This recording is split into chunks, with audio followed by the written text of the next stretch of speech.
So for anyone listening, this is Bandit here. We are running a loser bracket game for the Davis Cup 7 at the moment, which is Pharaon versus The General. And yeah, Andy, I found some extra settings in OBS I didn't know existed that could amplify my mic a bit, which hopefully means that the sound is a bit better. And if you need me to pick it up at any point, I at least know how to do that now. So just give me a shout out in the chat if I go too quiet. I have rolled civilizations already. So in this case, we've got our mirror match of Aztecs, one after the other there. I find the general pretty scary as Aztecs. I don't know how Pharaon plays with them, or at least I don't know from memory. And what I'm going to do here in the chat is just copy and paste the brackets, so you can see kind of along in brackets final stage 3. We're at the bottom of the page there. So let's put that in the chat. Hopefully no co-host will scream. I think this will be just me for the moment. MrElephant may be jumping in with the second match later today as well, just so we can kind of catch up with the games and gear up for the final. But for the moment, let's get this game running.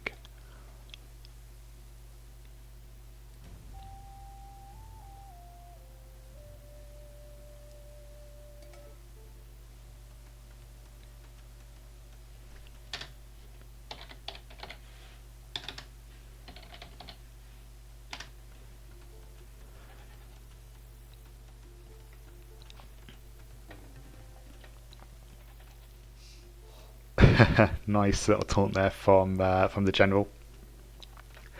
MrElephant, if you do watch this back, one thing that I did think that was potentially missing from your AI tutorial was the important topic of taunting your opponent. So I think that's always a bit of fun to add a bit of character to an AI. So yeah, definitely get those added in. It's a fairly open map. Let's zoom out a little bit here so we can see. Yeah, pretty open for blue. And let's look over at the general here.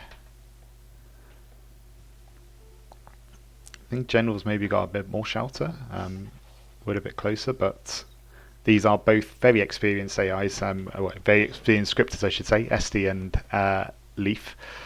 So I don't expect these AIs to run into any issues with things like building lumber camps and mills. Yeah, and even though it's quite far away there, they found it just fine. Got the first ball for Pharaon. General might be a bit slow at getting the ball, but that might be deliberate. Yeah, there we go. We're going out for a ball on the top right. Sun Tzu needs some taunts, but prefers to act than talk. Yeah, well, I suppose Sun Tzu doesn't like letting his opponents know that he's about with his men-at-arms rush. Sneaks in and takes out the villagers. Randy, I know that you've been kind of starting to prepare for the Prince of Arena tournament. Is it actually going to be Sun Tzu that's entering Prince of Arena, or are you kind of doing a different AI specifically for Arena?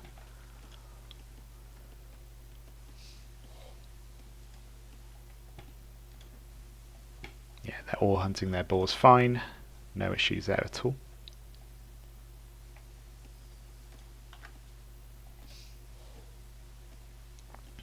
And it is Sun Tzu that's going to be entering Prince of Arena. Nice.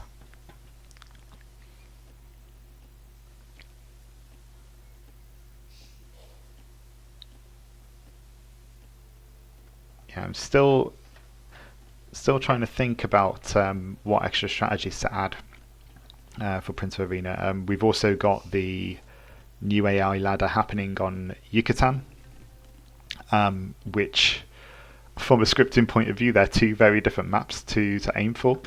And so it's a case of do you focus more on feudal pressure for the AI ladder, or do we come up with a build for arena that's a bit different and maybe good for pocket play? So still trying to work that out. Hopefully we'll have time for both. We've got deer pushing here, which is lovely from the scout.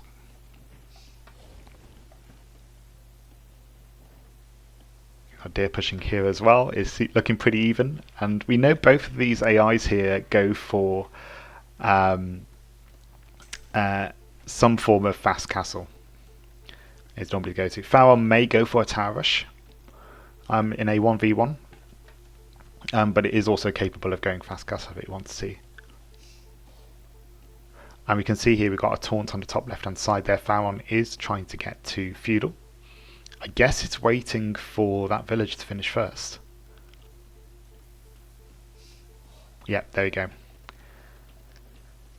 But it says flush. Does that mean it's going to go for towers? Will it just go for skirms?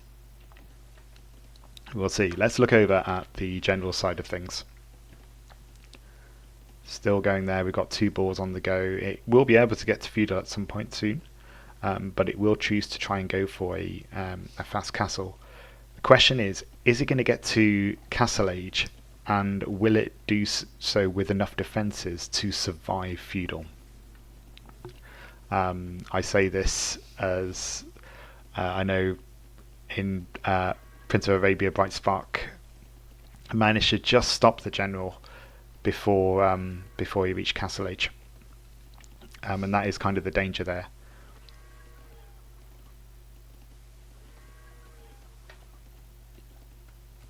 But also with Aztecs, I'm guessing that the general here will go for eagles, whereas if he was playing another civ, he would all be going for a night rush. So there is a possibility perhaps maybe he'll produce eagles at feudal age as well, to defend himself if some sort of rush happens from Pharaon. Interesting. Reset into defensive stance. What does that mean?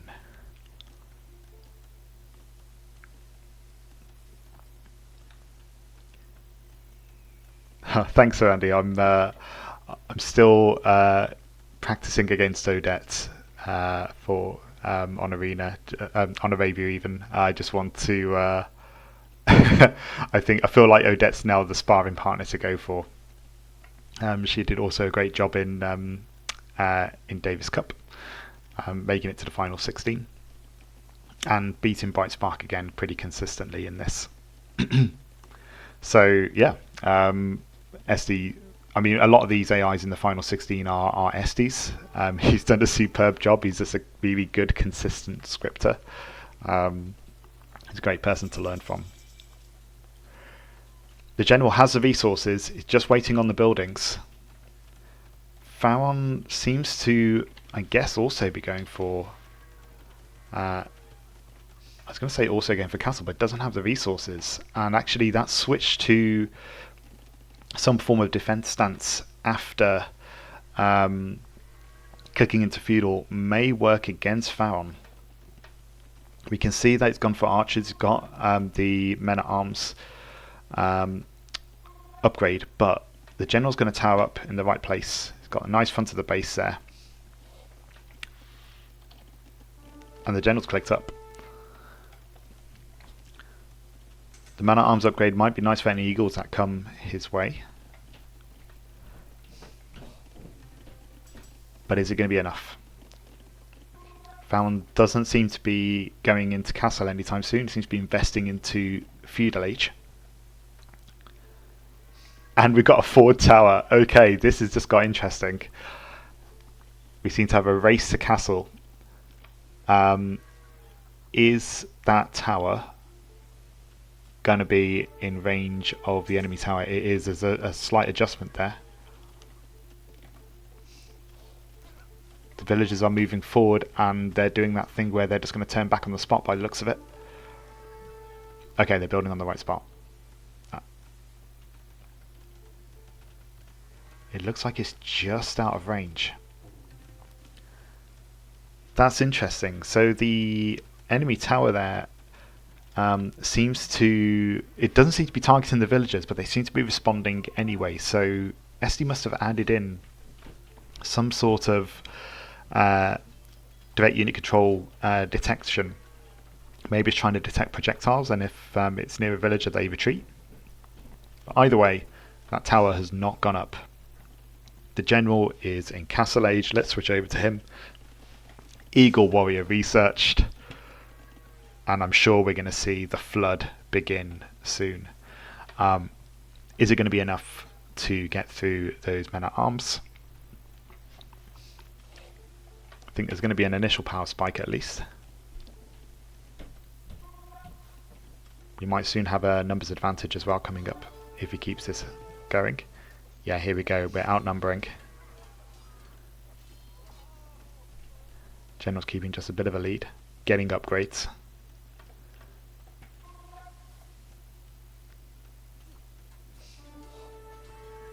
And those men at arms are just getting into combat. They're just trickling in a little too slowly. And you can see now that I think this is going to start to steamroll. Pharaon not having a good time at this one.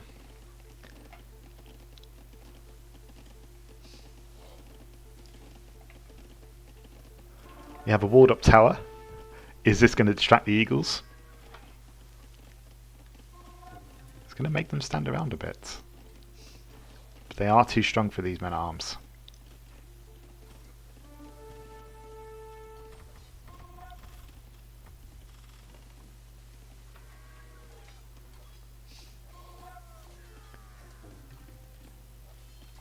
Starting to disrupt a little bit of eco.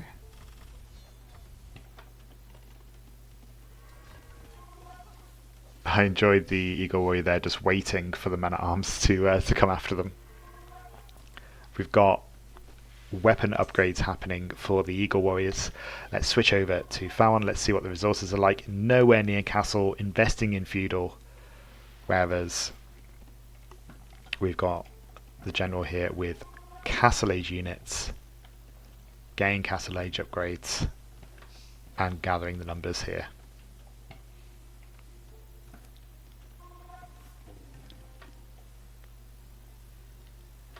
It looks like Pharaon may have missed some sheep earlier as well, because it is just doing the chat to say that it's found them. That could have slowed it down perhaps. But it did get to feudal first, so I don't think that's a game changer. Oh, and here we go. The coal has begun.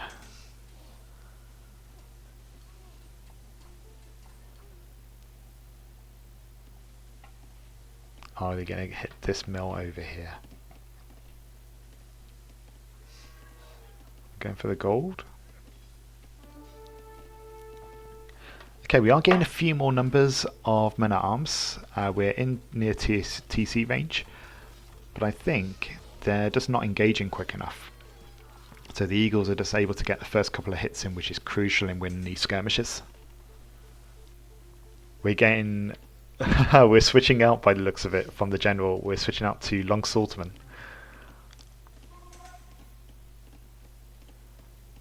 Not actually researching any long swordsmen. Oh no, there we are. We are training some now. So we've got eagles and long swordsmen. That is going to be the final nail in the coffin, I think, here. 48 villagers compared to 42. The eco's not been damaged that much yet, but the military is different here. This is not good. That is a bad sign. I mean, it's good that they're avoiding the eagles, but that's not the gold income you want. You don't want that walk distance. These villagers are going to start going down. Let's keep an eye on Pharaon's villager count here, as this may be a very quick GG.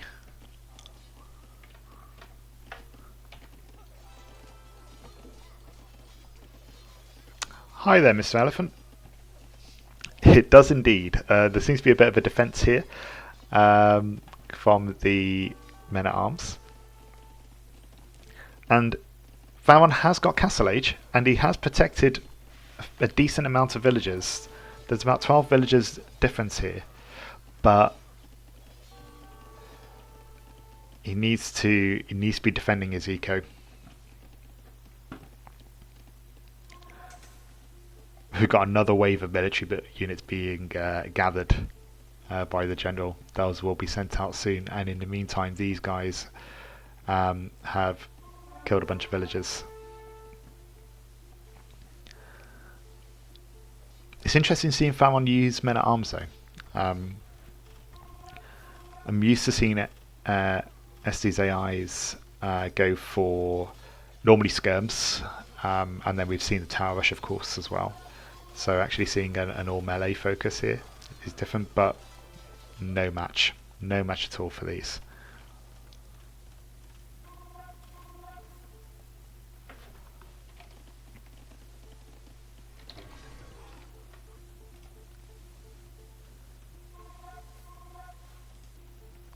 Rest in peace. Hi there, Cheese on Toast. Good to have you with us. We were just comparing Age of Empires playtime on Steam. Just reached 4,000 hours, thinking that was a fair chunk, and then Cheese on Toast posted the 10,000 hours that he has on there, dwarfing it. It's a pretty good defense here with the tower. It's not going to be enough though.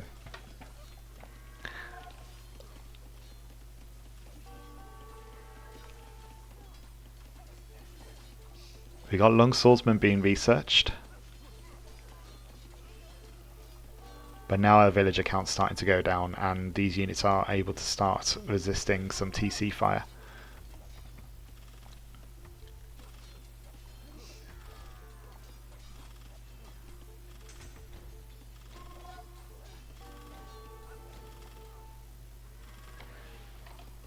And at this stage, 77 villagers versus 30.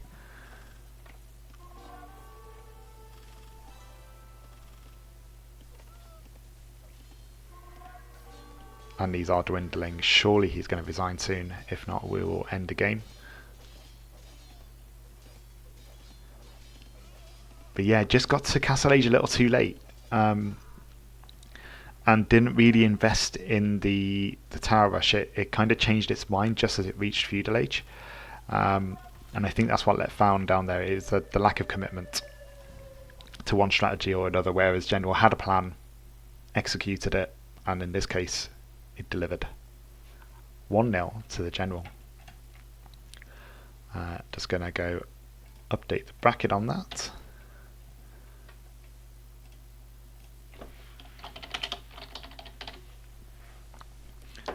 And let's look at some stats.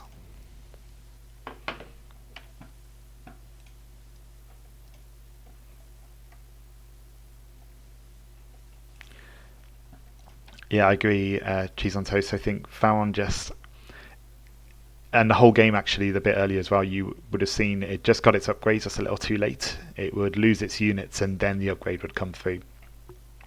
Or it would lose its units and then get to Castle Age. Just bad timing really. It's a decent Castle Age time there for the General as well.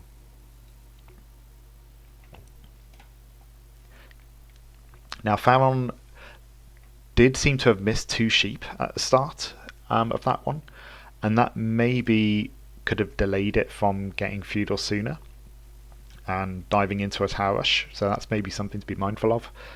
We'll see how it goes in the second game. So let's bump this up to 4, increase the size here.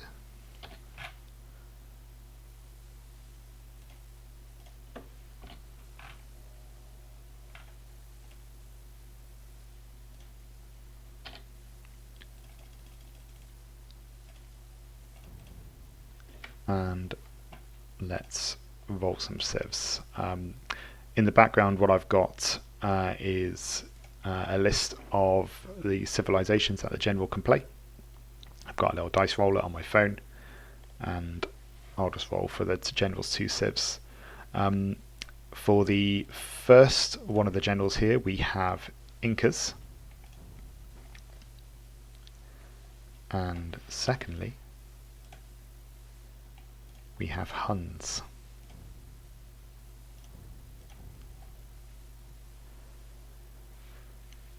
For Pharaon is going to have to mirror one of these, so we'll go with Incas for Pharaon. And it gets to have a role of its own civ in this case, because it can play any original definitive edition civilization. Bulgarians. I believe Bulgarians came with the original definitive edition. I'm trying to remember now. I think they did. I think it was Burgundians that didn't.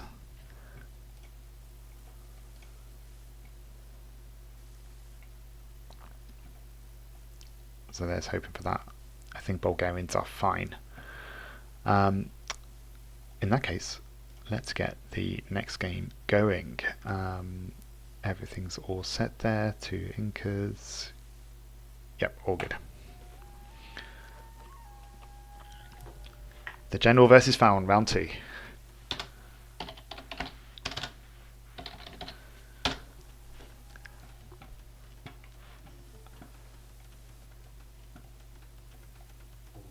This is looking a little better for Pharaon. It's got a little bit of shelter this time, wood's a bit closer.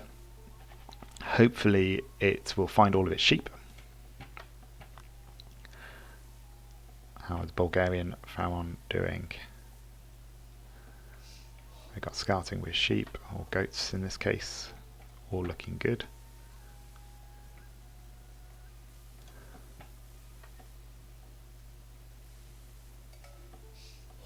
And got a nice back forest there for the general.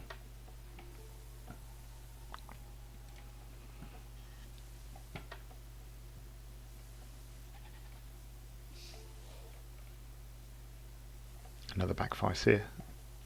It's a bit of a nicer map generation, I think, for all involved. So you might see a bit more of a typical game.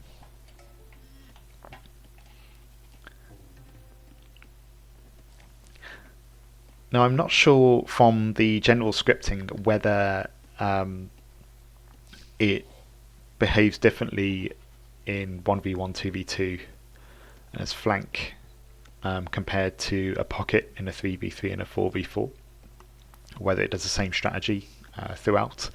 I know it does have some team dynamics about sharing resources, but it'll be interesting to see as we kind of go up to the 3v3 afterwards whether this changes or not.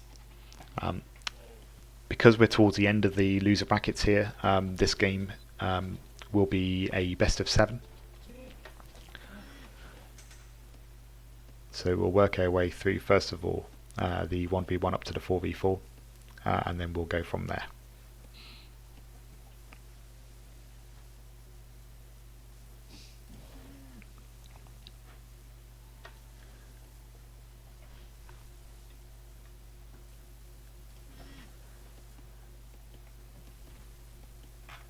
We'll zoom out a little bit, ready for when any action happens. At the moment, seems like pretty standard Dark Ages. A deer being pushed, boar being lured. Same here.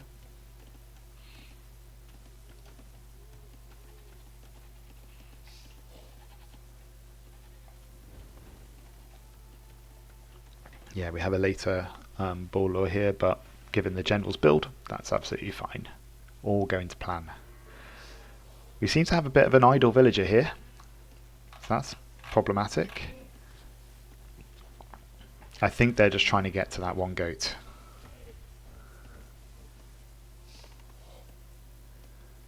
Didn't lose any villagers there on the lure. That is a shame.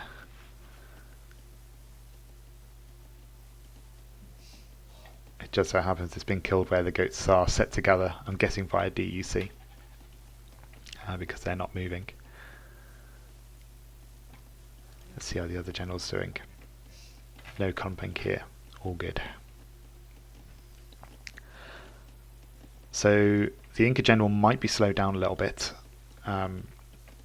With Incas being the mirror as well, it means that both sides got the extra llama to start the game, so they both got that food boost. So no particular advantage one way. Found by the goats to do that. That sounds about right. Never did it in the previous games.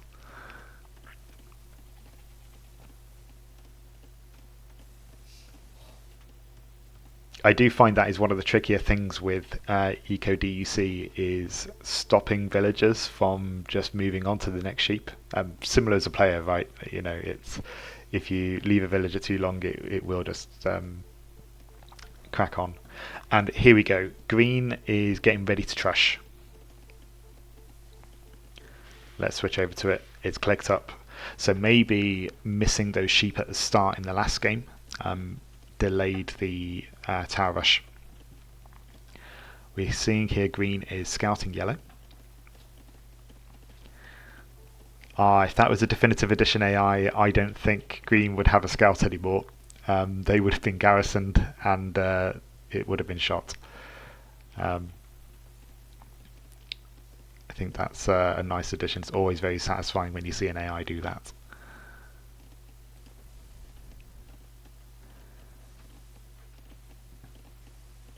See what blue comes up with as well. Blue is aging up.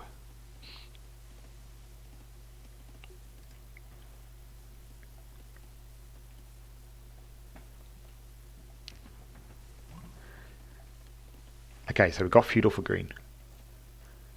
We've got a tower a little bit further away, but this might just be a starting tower to then gradually build forward. But this isn't going to damage any eco. We've got a lion. The general will have seen the villagers.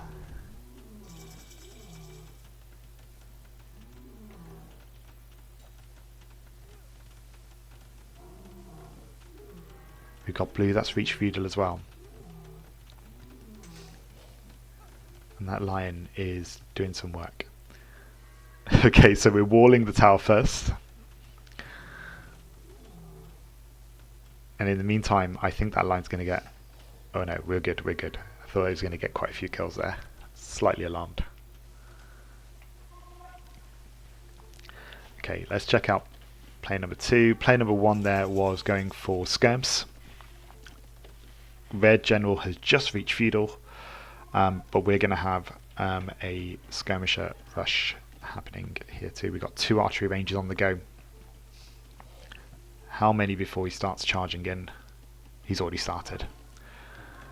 So we've got a single tower here, which isn't really damaging eco. This could give this general a chance. We've got a tower being built. We've got... Really, this could have been done being a bit close to the front, knowing that we're going against potential other towers. But I think the general's okay here. I think this one will reach Castle Age, and I think knights will come out, which is bad news for blue.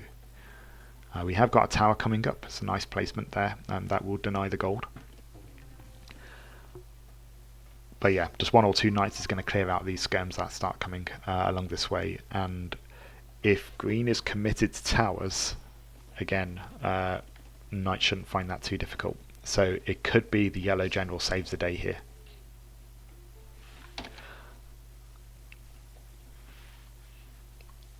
We've got a lot of stone from green. You can't build castles in feudal age. Seems to be saving a lot and not spent a lot, but we might end up with some weird contraption coming soon.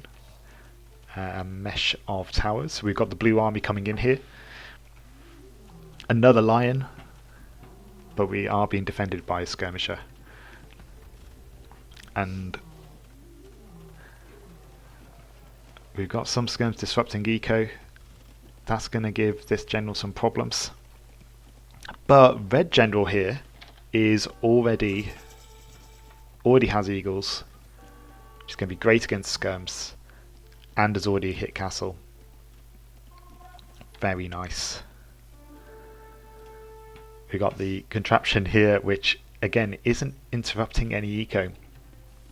So yellow's hit castle as well. We've got knights coming out already.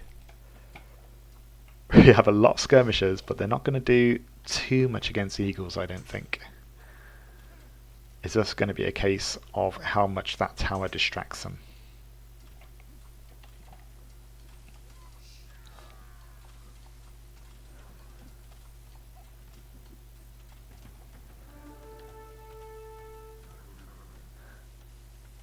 We almost had earlier there.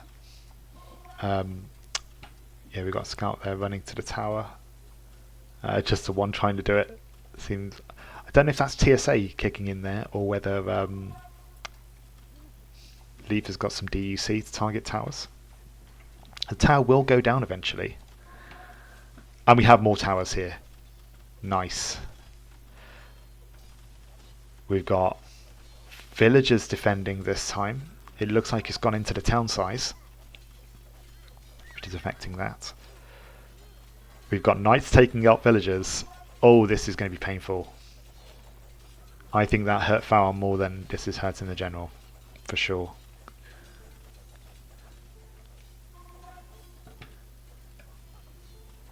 That tower is still standing. We've got men-at-arms coming in to try and counter the eagles. But both Pharaons here are in feudal age. Are they going to be in castle anytime soon? Maybe green is approaching it, but blue certainly not. Red's production is a little slow, but it seems to be going for more of a boom. It's got 2 TCs at least at the moment.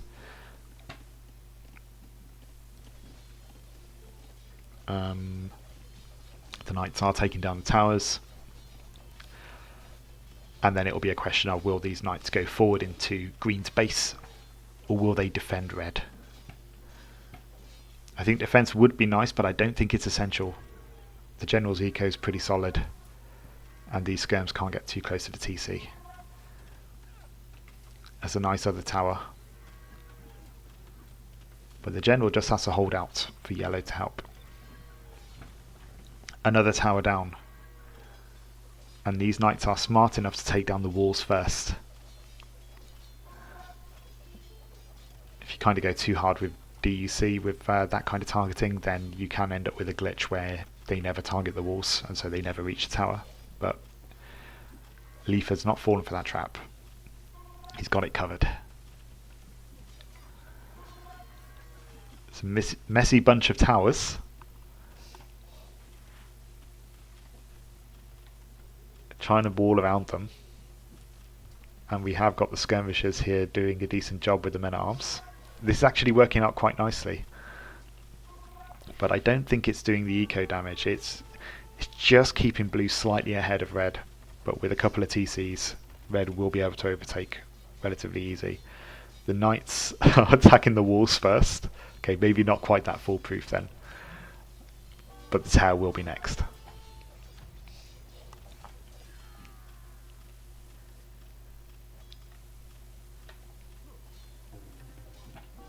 Oh, this is bad for the general.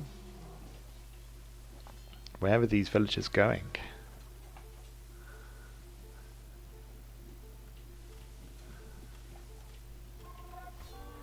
Okay, we got some DUC attack for the militia to attack the tower. That's really nice from Esty. This is messy though from the villagers.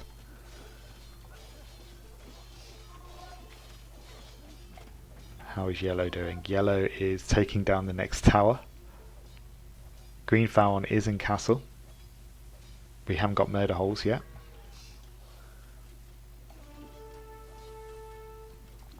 And I think yellow general is garrisoned units. It just released them. They had them garrisoned in the stable there. I'm just saving up enough of a number. And they are going to attack palisade walls first. That's a nice delay for Pharaon there to get some castle age units going. Let's switch over to player 3 to see, yep, he's starting to build knights, which is going to be a nice bit of a counter. Now the ram comes out, general. You've had ages to do that.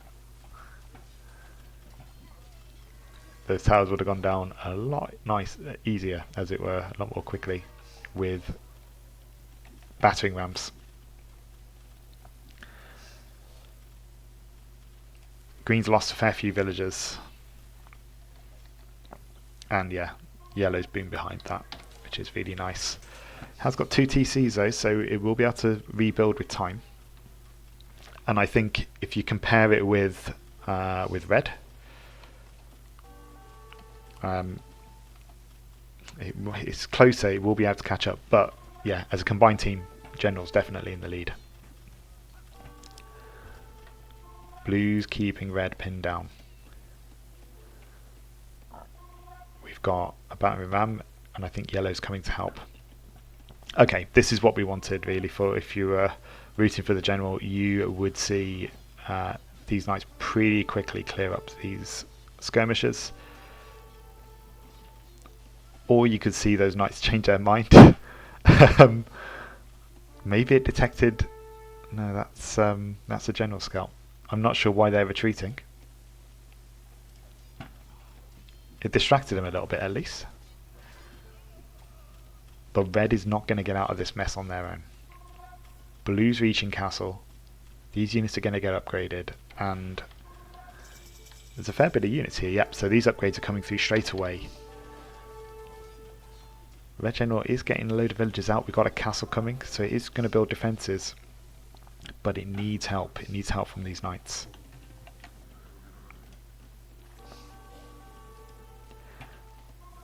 Potentially a patrol, yeah. But they actually retreated from battle. I would have thought they'd have been in line of sight. Who knows? But it does look like patrolling behaviour. They are seem to be going in the same area and back. They're gathering numbers, so even if they decide to attack green, that could work out quite nicely. Yeah, green is now starting to boom, so we could end up with a big clash between these two. The castle will get finished. Is blue going to go for long swordsman? Would be quite nice at this point. We are going to see Bodkin. That's going to be really nice for the towers as well. A bit of extra damage. Can they defend against the ram? They're going to certainly try.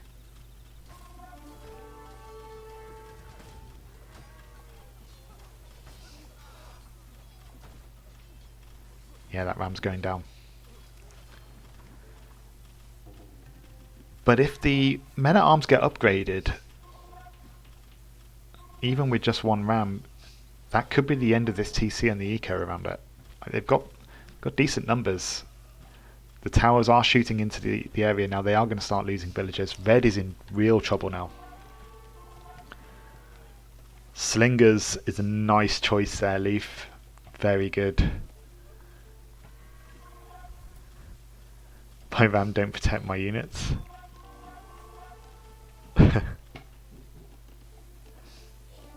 Yeah, we've got some weird retreating going on.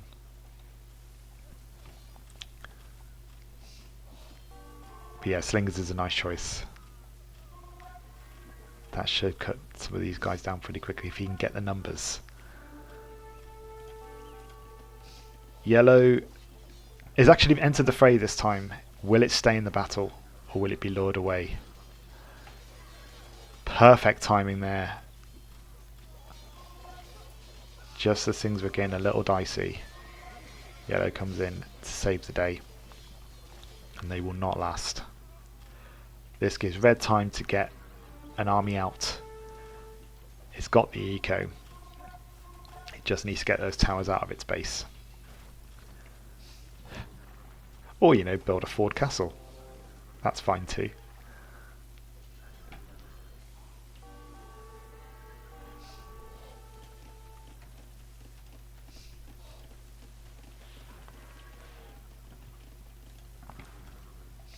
Yeah, the knights did a great job here.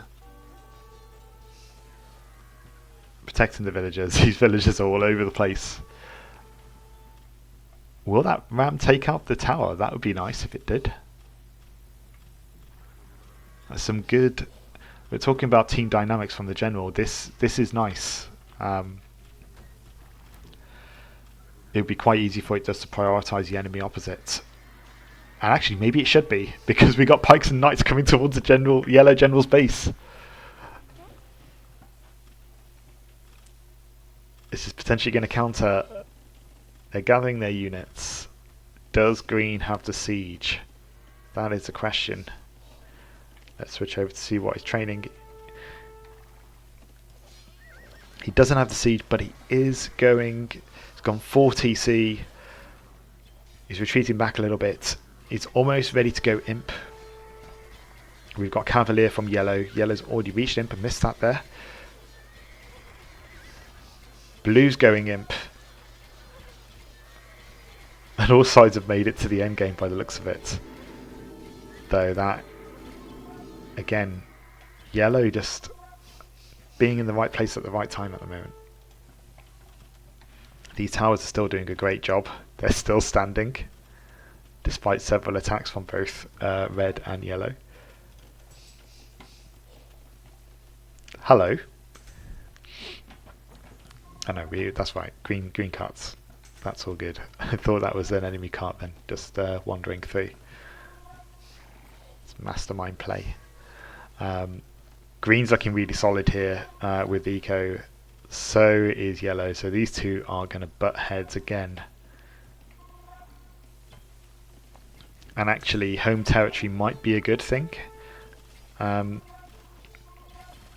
If one army can take the other under castle fire. But green hasn't quite upgraded yet.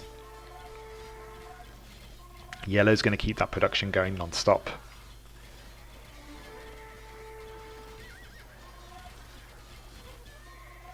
The cav archers are a nice addition there.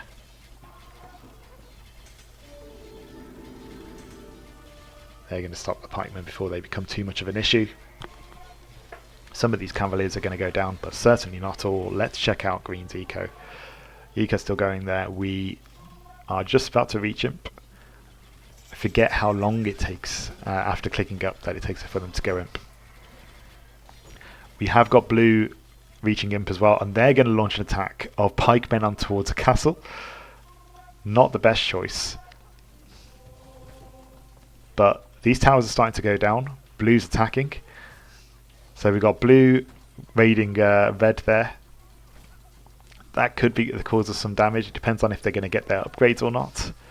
Kamiux is a nice addition, but yellow is pushing green. I think yellow's probably the yellow versus green battle is gonna, I think, be a lot better for yellow than the blue versus red is going to be for blue.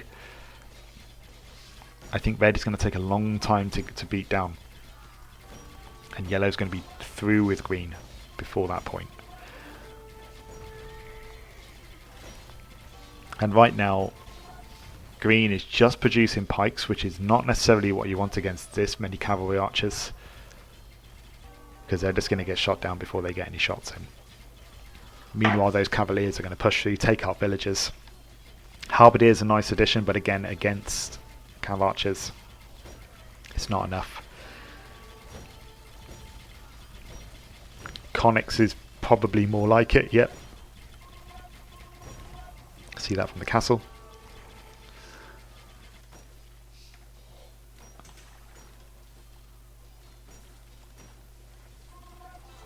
Red is defending with Kamiux. Nice. And red is pushing blue back. Red has reached imp. And actually I think general's going to hold. The slingers are doing a lot of work. The melee front line with the ranged support of cavalry archers for yellow and slingers for red has done a beautiful job against Pharaon's armies here.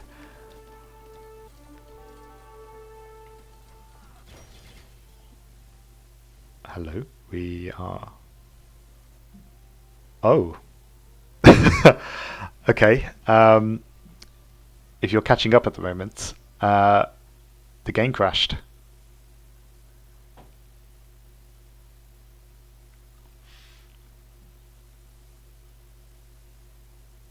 Oh no.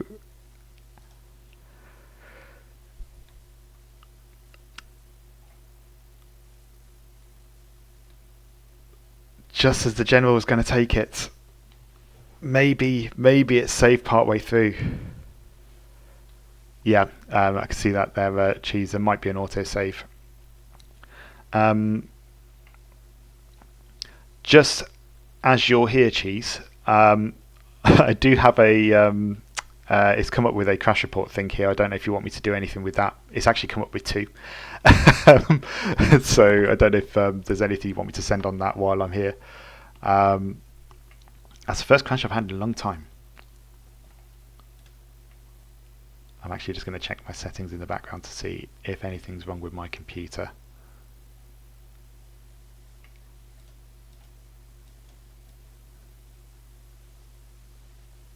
No, everything's running fine. Nothing's overheating. We'll turn the fans up anyway though.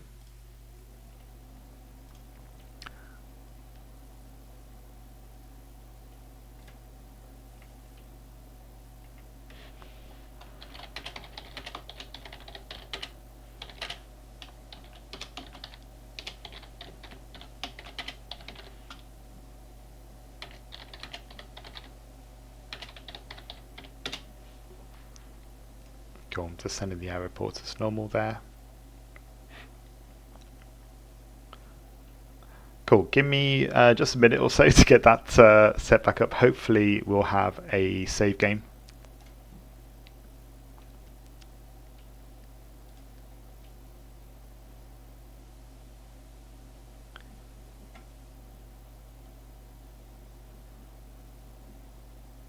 That was looking like General's game, I have to say, so if we don't have the save game, I think I'll crack on with the 3v3 rather than start the 2v2 again.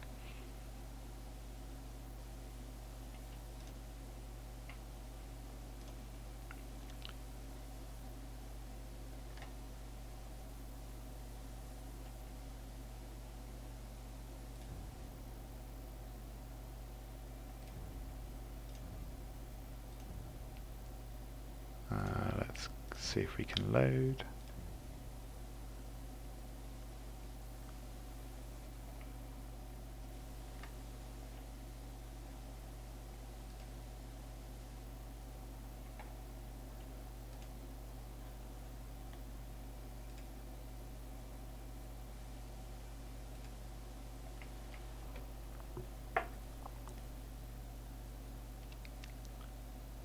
See if it managed to get an autosave in there. That was amazing work by the General though, particularly Red. I thought Red was going to need saving, but it just needed like a little assist from Yellow, and then it was able to rebuild. The Kamyuks with Slingers combo was tearing through Blue's base, and Yellow pretty much had Green on its last legs, so I think that would have easily became a 2v2 for the General to take the win.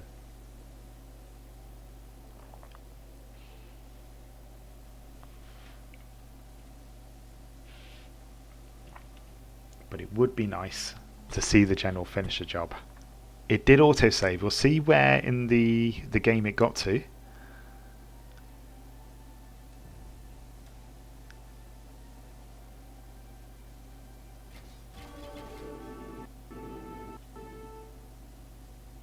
Okay, so there's definitely something wrong with this with this save part here, because we've got another crash from it. I'll keep that file to one side. I'll just make a copy of that now, and then we've got it if we need to debug going forward.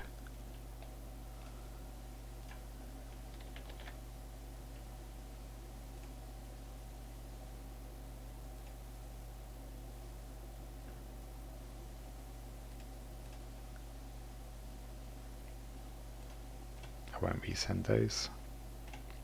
Apologies for this, folks.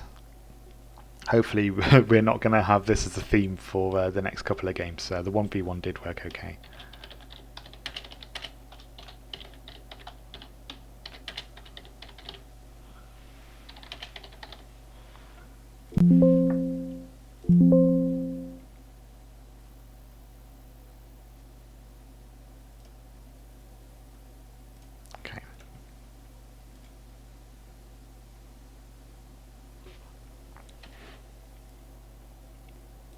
Yeah, cheese, I'll send that to you now.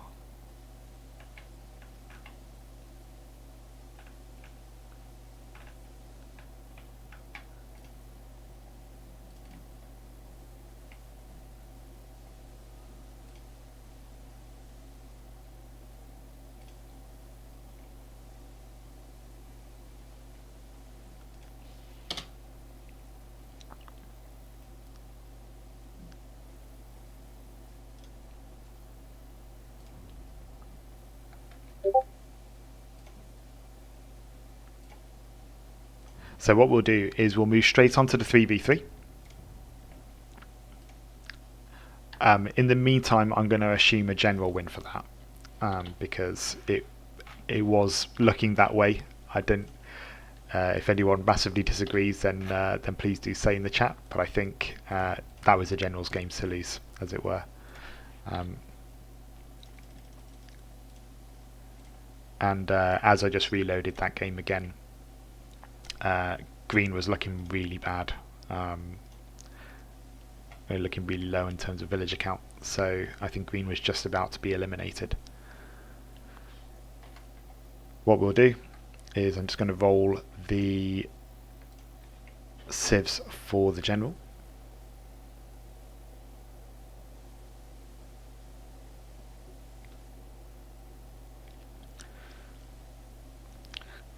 So we're going to have Huns, Khmer, and Incas again. But Khmer as the pocket.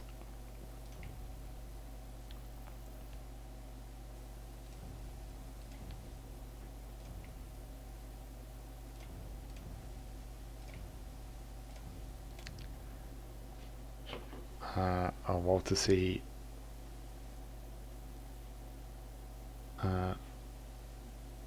which one the Pharaon's mirror.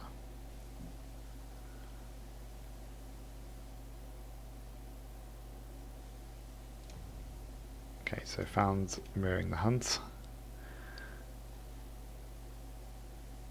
And then we need to pick 2 more civs for Pharaon.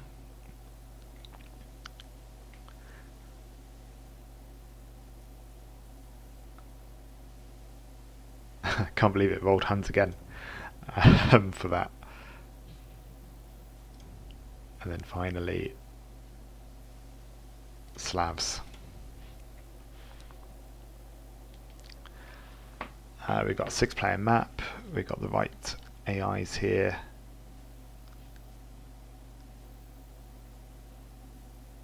Let's go.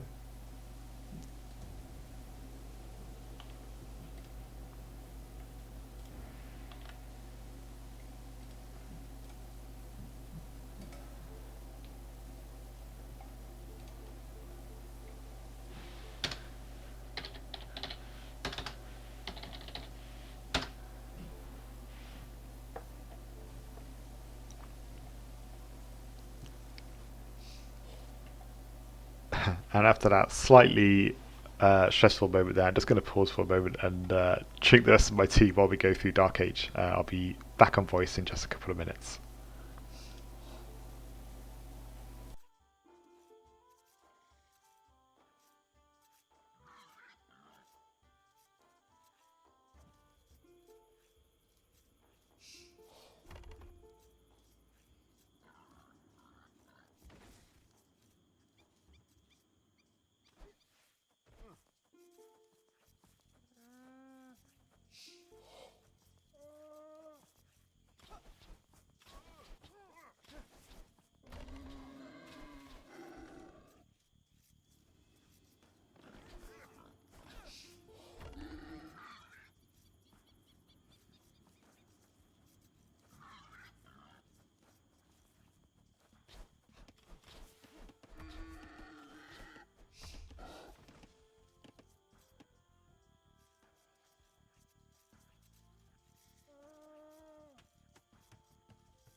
Sorry for the slight pause there, just wanted to make sure the difficulty hadn't reset when I reloaded the game after the crash, but it all seems to be fine.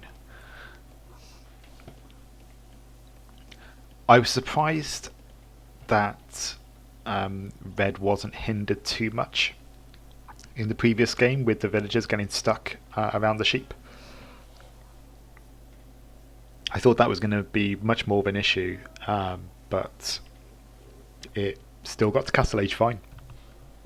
It was a bit pinned down maybe, but yeah, I think, and I suppose this is the difference between these kind of AIs and Immortal. You know, if your AI is unable to reach your sheep and you're against Immortal, you get punished for that pretty quickly.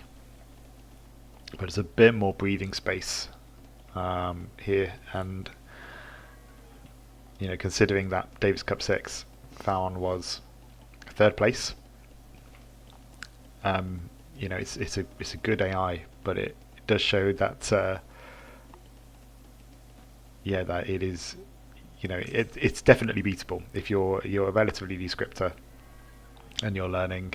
You know, you don't have to have a perfect AI to beat these. You just have to have a good strategy and commit to it at the right time, which is what the General's done.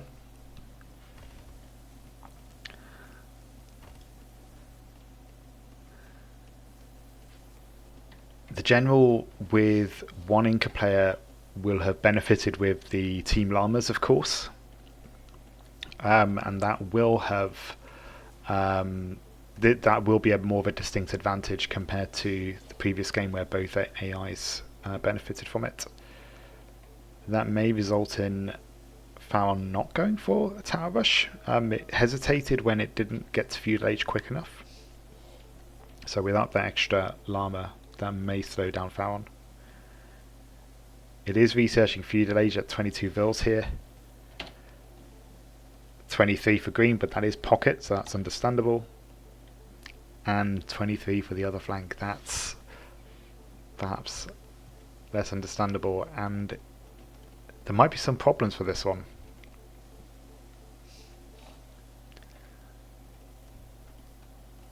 That's quite slow. I suppose if you're going for a good eco and feudal, maybe it's not. Coming from Bite Spark, that goes all in, right? So, you know, if I'm not clicking up at 20 villagers, something's wrong. But I suppose not all AIs will do that. And the General, we can see here, is going to go for a fast castle with this flank. We got a fast castle with this flank, with the pocket, and a fast castle with this flank. So I'm expecting 28 villagers. Is it going to cancel that villager after this and just research? No, it's not. It's going to go 29. One thing that I thought was interesting, and I don't know if anyone else has done this, but normally you'll see with a lot of AIs they will queue villagers, or they'll queue an extra villager. And I've done a couple of tests on this as well. It is quicker if you queue villagers. It gives you, I think by the time you click to feudal age after like 20 villagers, you might be one vill up compared to if you don't do that. And Pharaon doesn't do it. I thought Pharaon would do, given the AI that it is, but it is tower rushing. It has invested in it. We've got proper towers in a decent range this time. Let's zoom out. Let's see what damage is being done. The mill's being cancelled here from the General. Probably a good choice to stop villagers from going there, but you don't want to go chopping wood. Not over there, at least. Building the mill in a safer place, that's alright as long as it can keep out the range of the berries. This is a nice position as well. If it's going to keep building around, we're going to get to that lumber camp eventually. Very nice from Pharaon. This is exactly what Pharaon needed this game. We've got the villagers moving around. It hasn't quite got the stone and the wood yet. But it's got 12 villagers on stone and 7 on wood. It will get there. Is it going to get them too close to the TC? Again, a TC garrison would be quite nice. Okay, it has the resources for a town now. It's just not building them, so it must be searching for a place. In the meantime, this Pharaon has gone for skirms. It is building a tower to try and cement that position, which, although it's in the low point, will deny these berries, leaving these to be able to go around and deny gold if needed. Nice tower placement from the general. Hopefully general number 2 has enough gold. It has clicked up the castle. These towers are doing a great job. We've got more towers over here. There we go. It's a little close. The villagers will try and deny that. We've got palisade walls being built. I don't know if that tower is going to last, but it is keeping villagers busy. These berries are still denied. Green has gone to Castle Age. Green has beaten the others to Castle Age, which is interesting.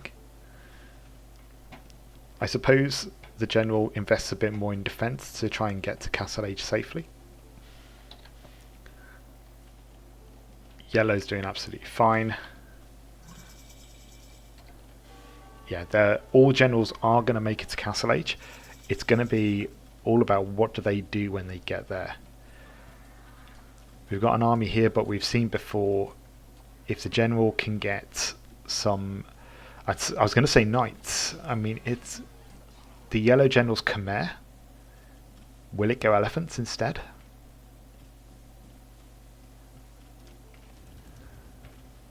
I suppose we'll see. It's going for TCs first. This is bad for the general.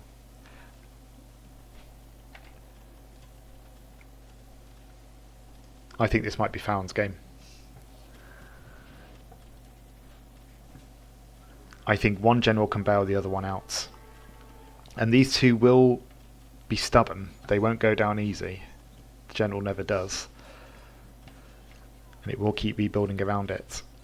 But with a Pharaon pocket going knights,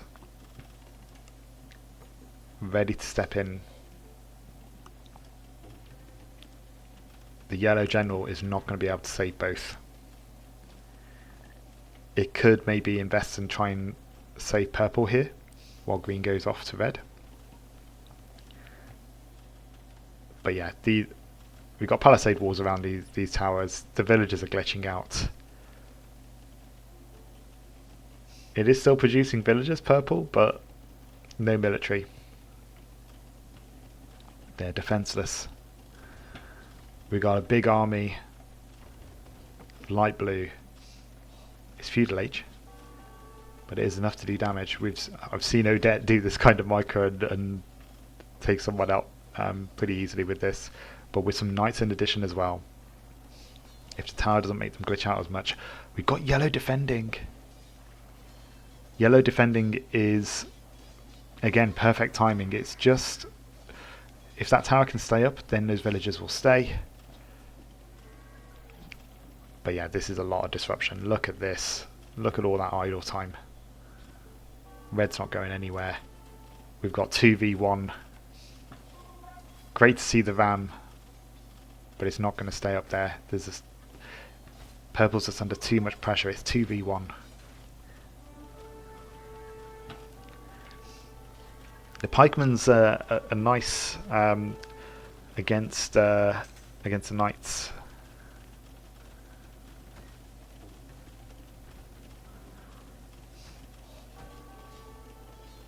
But they need to do something about those towers. And the villagers are still building towers. They're still building around. They've slowed down with the walls now. They don't need them. But they're being shielded by the knights. That tower is going to go up. That is going to start denying this wood line.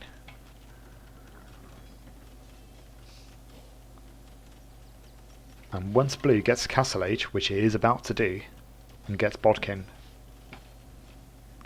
they're going to feel a whole lot more cramped. We're going to start seeing a lot more damage towards the farm area here. It might reach out to these trees up here. We're going to deny the wood line further up here as well. Blue doesn't need to do anything anymore. Just needs to research Bodkin. And that's purple done. Light blue's got a bit more work to do. It's built at the front of the base. Let's see how red's doing. Red doesn't have a military though. The eco's disrupted. Yellow's protecting those. Now, is it going to be smart enough to take out those spears? It is focusing them down. It's lost one knight. That's really nice from the general. That's really nice. Leif, if you're watching this or if you watch this back, that's amazing work. I know you did some work on micro for your AI. Don't run away now, don't get distracted by the tower. Okay, so maybe adjust it slightly for the towers in walls, but your unit priority was on point there. Okay, we're charging down the knight. And I think the general's going to still be building behind the scenes. I'm glad knights were a nice addition here instead of elephants. I think they needed knights, but green's just trampling around where it wants to and just delivering the killing blow.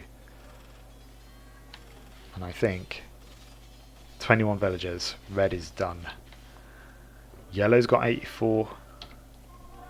Purple's got 45. It's staying in there. We're seeing some attacking on the corner. We have got battering rams out, and green has of course abandoned this post to get to red, though it is going to go charging on yellow now. Yellow does have a defense, and I think yellow will probably deflect this attack.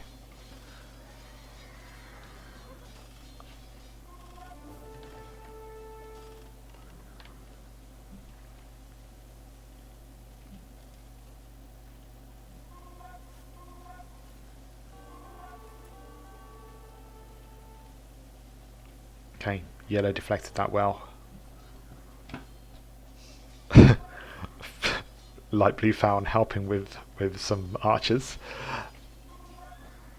You keep going, Pharaon. You got this. Yeah, so each side just chipping in with a couple of resources. Now on my side here, I'm getting a little bit of so just before it crashed last time, like a few seconds before, I got some slight freezes. I did just get a bit of a freeze then. So I don't know if some sort of loop is causing that. At the moment, I think just that lone Eagle Warrior is going to take down that tower. Red is done. Yellow's defending. Light blue is upgrading its units.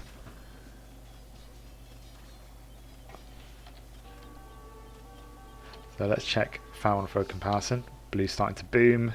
Green is doing fantastic with 4 TCs. And light blue's got 3 TCs on the go as well.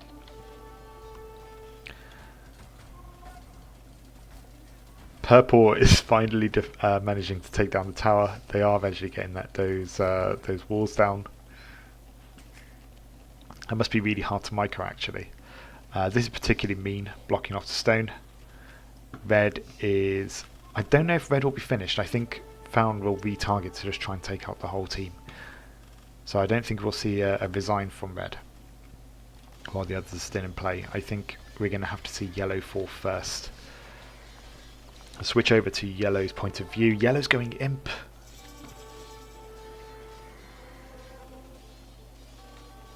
"107 villagers. We've got a castle being built, then that castle... Yeah, that castle will go up. Again, are we going to see these knights prioritize these pikemen? No, they're going for the crossbows this time.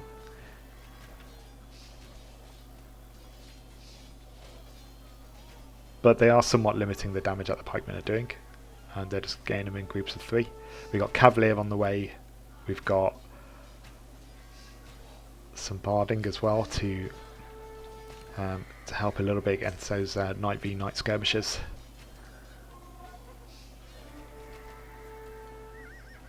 So they just have to avoid being fully countered by light blue.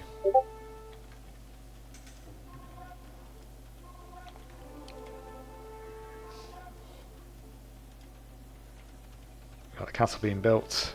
Green's now going for purple. Let's see how purple is doing.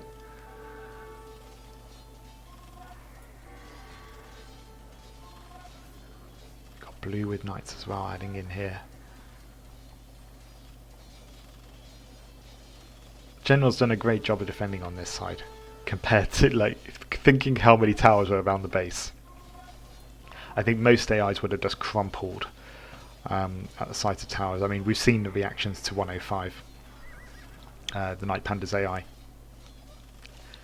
So it's a fairly mature response from the General, but yeah, with the support of Green, Green's really made its power count. It's just been well positioned and moved in the right times. Yellow's defending red.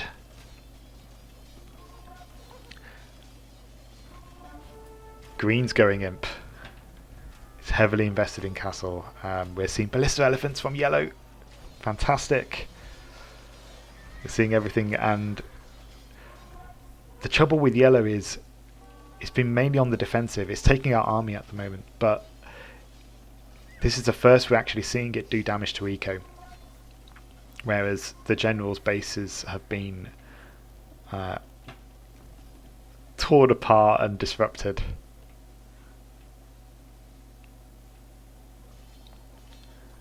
Yeah, so many upgrades from yellow. It's really nice. Got the trade coming in as well. Though purple, again, eco is really struggling there. And we've got almost like a 3v2 situation, or a 3v1 and 2 halves. Green's going to be losing its eco, and you know, green is a big danger. At least the biggest danger. So yeah, chopping down some of that eco is going to be nice. Still got relics here. This would be a particularly nice target if they could reach that, if they could hit the trade. He's found him. Yeah, just slowing that down. The castle's not going to help yellow here. But Oak's still getting a little bit of lag, a little bit of jumpiness. So every now and then there must be some sort of check that's causing it. The other Pharaons are going to Imperial Age. The generals are going to be nowhere near that. And we're soon going to see, I think, the numbers increase and the pressure gradually turn to yellow as the Pharaons start to squeeze them.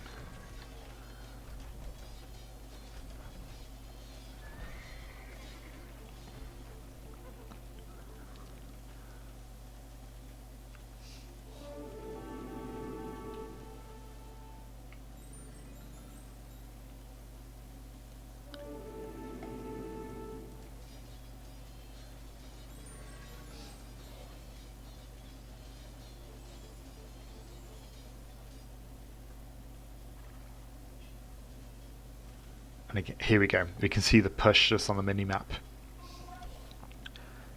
The units are streaming out against yellow. Why bother taking out the castle when you can just walk around it? I like Pharaon's thinking there.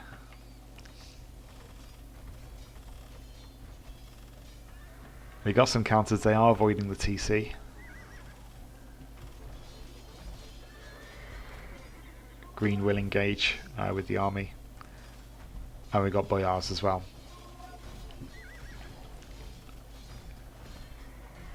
Not elite yet. They're still researching Imperial Age. Oh, there we are, and it's made it.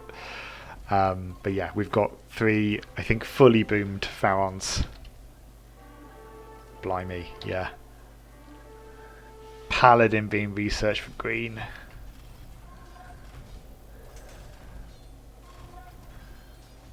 Brutal.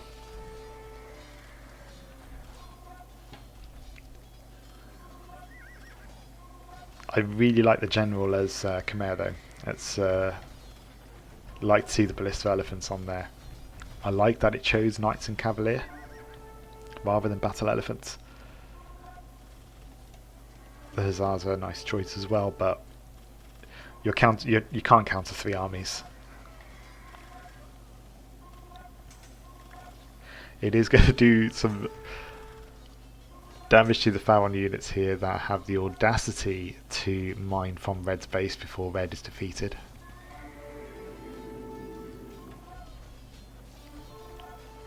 But here we've got a fight going on along here. We've then got a fight in yellow's base, and we've got a fight in yellow's base on the west side. It very much feels like the Rome, the defending as Rome scenario, that you can get attacking on all sides. It's not a case of if now, it's a case of when. And I think that when is going to come shortly after the Trebs start rolling in. Really good to see Pharaon take a game though. I think these AIs are actually quite closely matched and they go for kind of a similar strategy, but they have their own spin on it. Pharaon there with the 4 TCs, generally with the 3 after an initial rush. So it's nice to see the 2 clash. And if yellow's designing, I think that's GG. And I'm gonna, there we go.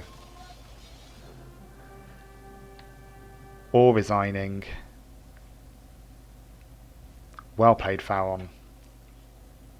One amazing tower rush to pin down purple. A single tower just in the right place to deny some food, combined with some skirms again, just pinned down red. And then green just did its job. It got to castle age quickly, it boomed, and then just reinforced where it needed to and didn't overinvest. Really nice play, nice teamwork, and great defense from yellow. It did a lot of work, but there was just too much from Pharaon. But I think a lot of AIs attacking there would have been deflected quite well against the general there. Some great scores.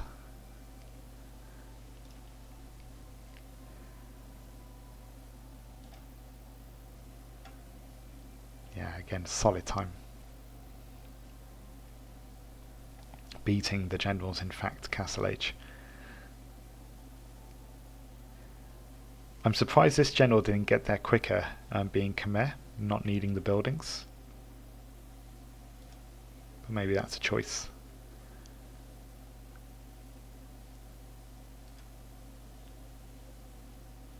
But yeah, held out pretty well until castle age started appearing for Pharaon. Just kept them pinned down just enough. Great, let's get to the 4th game. I'm just going to reset the scores.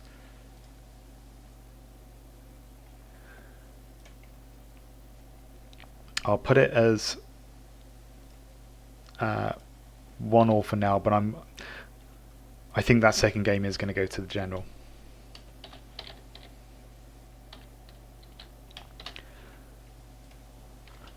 I will just put I'll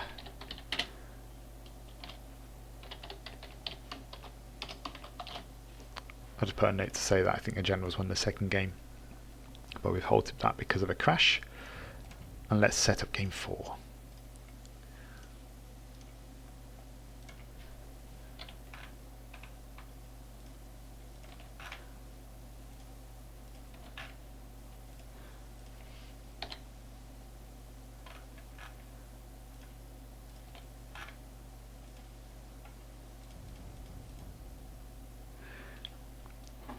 And again,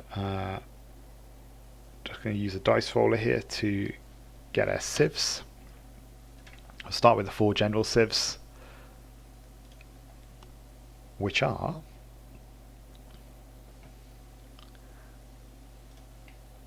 Incas. If you're wondering why we're seeing a lot of the same civs, by the way, the General, I've got a list of 8 civs that it can play, so some of these are going to keep coming up. Something a little different here, though, we've got Mayans for the General.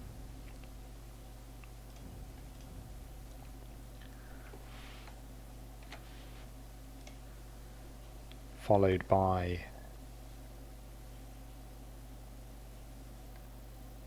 Britons. At least in the games that I've run, this is the first time I've seen Britons be rolled, so that's quite nice. And 4, we've got Huns again. And then Pharaon, so let's see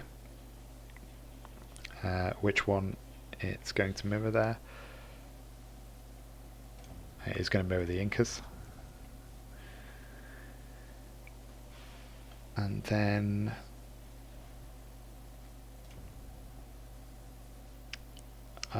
rolled Bengalis, but that is not a default definitive edition civ. Neither is Romans. Saracens is, however.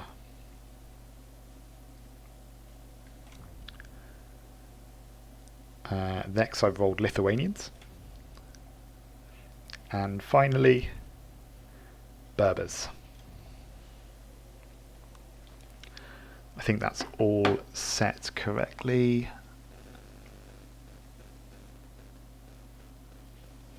Yep, all good. Let's go.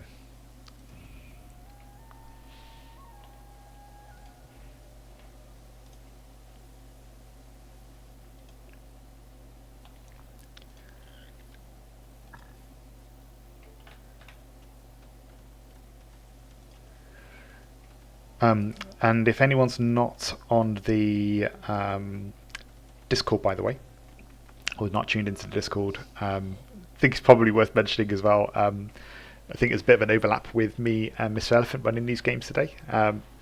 So MrElephant is also running just briefly on the AoE 1 channel. He's put it in the chat. He's running the Tribal versus Rare Bone loser bracket semi-final in there as well. I think the two have met before. So spoiler alert, I'm expecting a repeat win from the AI that won last time in that matchup. But you never know. So yeah, I'm just mentioning that there while we see these guys fight it out again. At the moment, we need to clarify the second game to see if anything particular happened there, but it's looking like 2-1 for the General so far.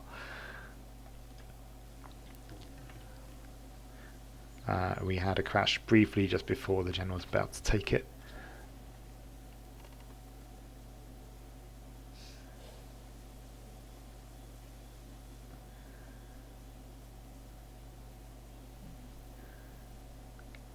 I don't think it was necessarily the cause of any of these AIs, because we've run several games with both now, and at least with Pharaon I haven't had any crashes at all, so I don't think it's going to change the results, as it were.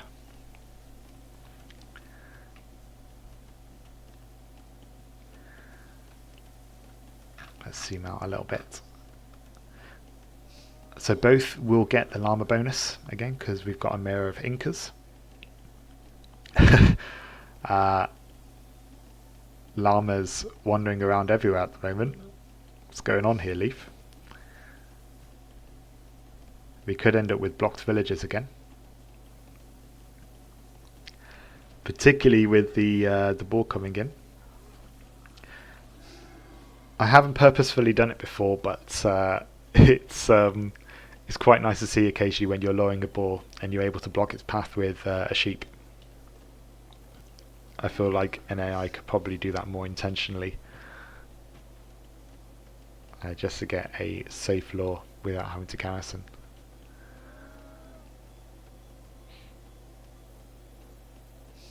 There's going to be a bit of meat wasted, I think, here from these ball. particularly with the deer coming in as well. But this general is going to have enough to make it, I'm sure.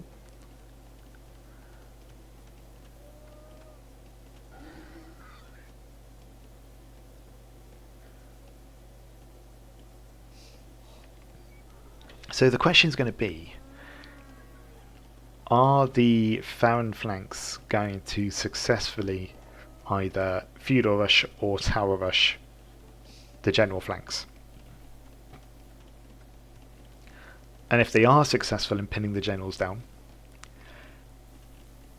will 2 pockets for the general be enough to deflect 2 Pharaon pockets and rescue their allies?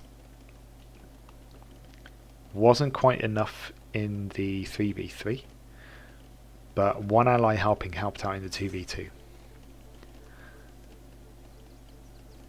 And the general's pretty stubborn and pretty good at holding on to those villages. It can just get its eco disrupted perhaps, but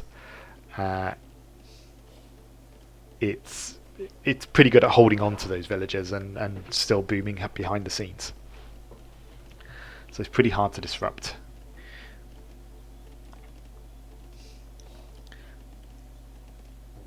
Blue saying it's going for a trush.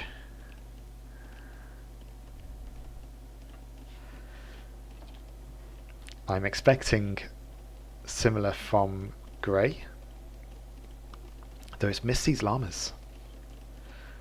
Or this llama I should say. This one's a bit delayed. It did have the bonus llama from the Incas, so that may have helped kind of mitigate against that.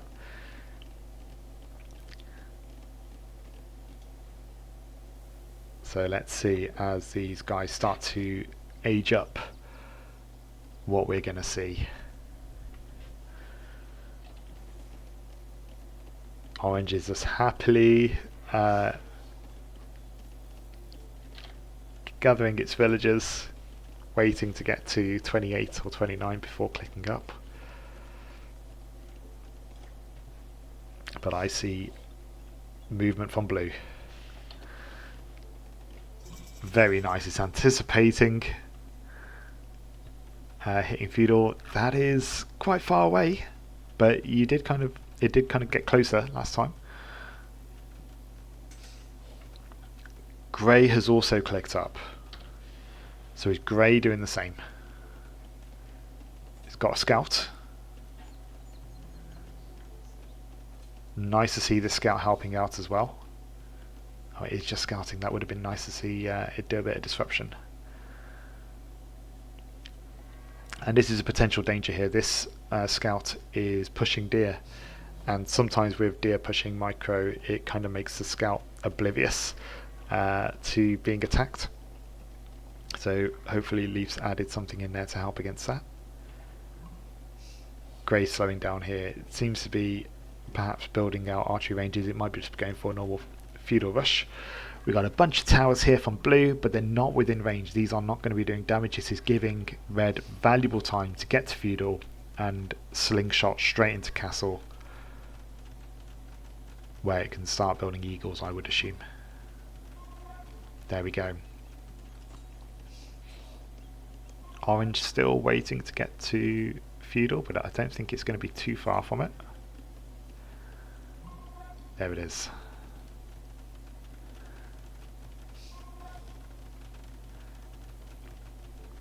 And then it's going to be based on what the pockets do.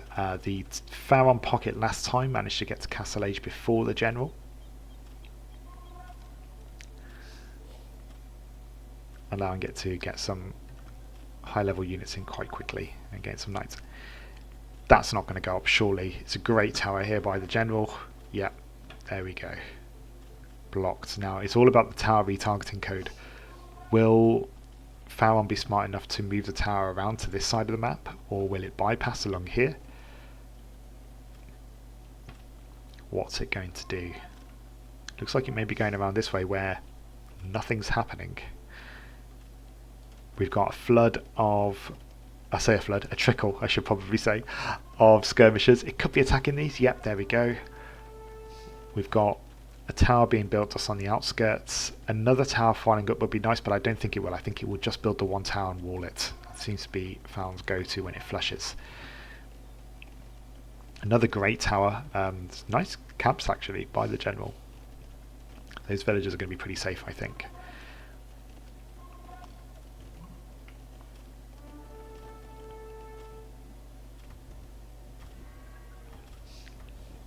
They may lose some. We've got some nice micro going on from Pharaon.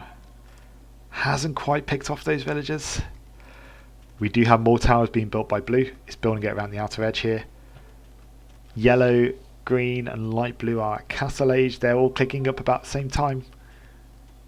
Who is going to help who?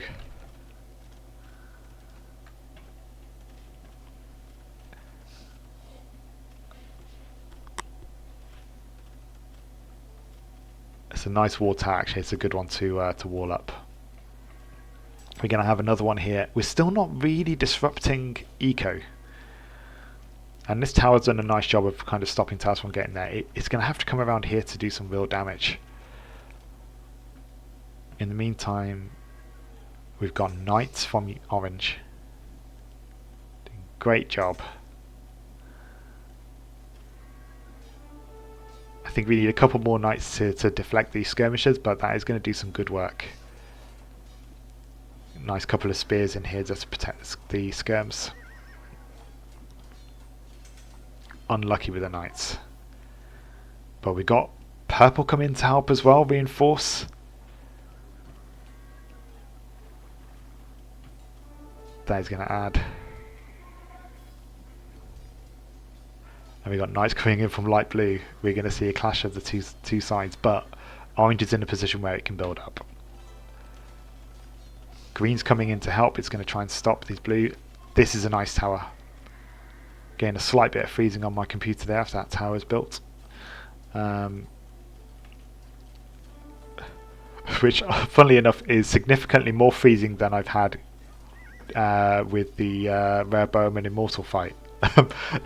Even in the 4v4 I was relatively okay. So some things, some loop is triggering too many times here. There's got to be some sort of leak. Nice defense here from Pharaon. We got the general coming in to try and help the yellow general, that is.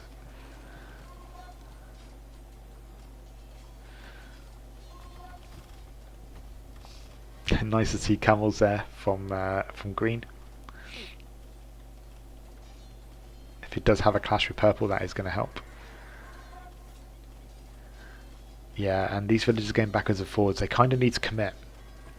I know they're going to lose some from some of these towers, but take the pain now, get the tower down. I think that's the way to go. You've got a slight bit of disruption here, still a great tower. This villager's going to die. Are they going to lose any more of these guys? No. More towers are being built by Grey. This happened last time. It was a slow push, and General was eventually able to push back in the 2v2. But in a 4v4, it's all going to be based on what these pockets are doing. The other two Pharaons are still feudal age. If the General can upgrade enough units and get two armies to just counter some of the Castle Age units that are coming from Pharaon, the Pharaon pockets, then General has a chance. Got a good number of knights. This army's gradually getting being picked apart, but he's doing a great job of just moving them and keeping them as a unit. So he's only losing them one at a time. I do like that about Esty's AIs. Grey is going to get to castle. And I imagine, yeah, blue's getting castle as well. And these towers are going to become more deadly after reaching castle age if either if Guard Tower gets researched, but I imagine first Bodkin's going to happen. Nice to see a battering ram. The towers at the top have been cleared.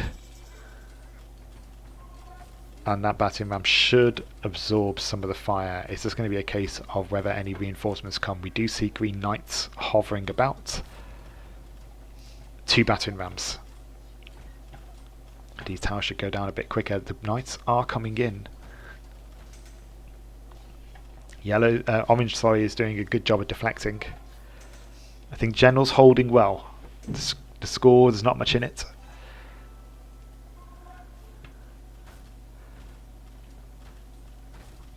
And these towers will eventually go down, but it is buying Pharaon time.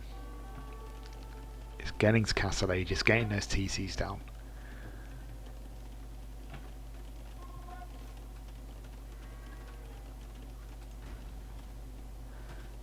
And nice to see that the battering rams are trying to take out the wall first and not just glitching out. It's good to see.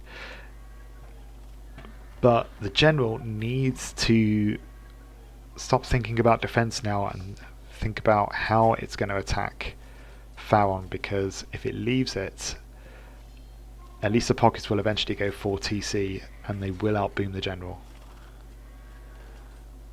It needs to do something with those troops.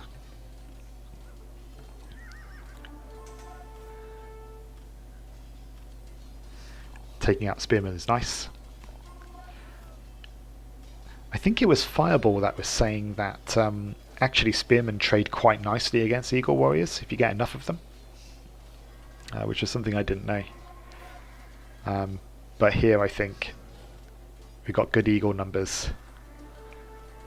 If you get a good surround on the pikes, they're going to go down fairly quickly. Again, I think Red General's defending pretty well. We've got two armies coming over here. We've got Grey still lingering about with archers, but we've got light blue coming in with knights. That is going to be painful. I don't think orange has an answer for this. It's going to be calling on purple. Will purple come to aid? Will it answer the call? Yes, it will, with a significant number of knights. But how much damage can light blue and grey do while purple comes?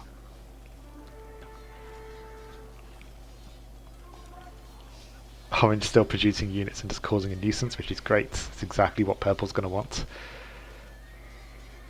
What are the upgrades here? We've got fully upgraded purple, fully upgraded light blue, so it is just based on the surround, and the TC fire will help the purple side slightly.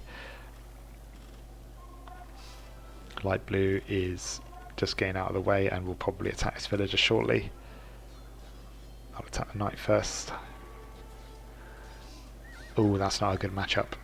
That's not a good matchup at all. That's really nice from Grey to do that. That's a bit cheeky, Grey, but it is going to take that stone and probably hold it. This general's in trouble. It is building backwards. It has still got a good, decent villager count, but yeah, it's not in a great place. Let's check the villager numbers while this is happening. Apologies for the screen hopping about shortly. Okay, 65, 105, 124, 65. Red's not doing great. Yellow's doing fine. Purple's doing fine. Orange is doing fine. I think the Pharaons are slightly in the lead. These upgrades are coming through a little bit too late for Orange. Doesn't have military really. And Skirms, they're going to try and counter the pikes, but they're going to fall to knights. Yellow's come in and is damaging blue. Blue's responding with a castle at the back.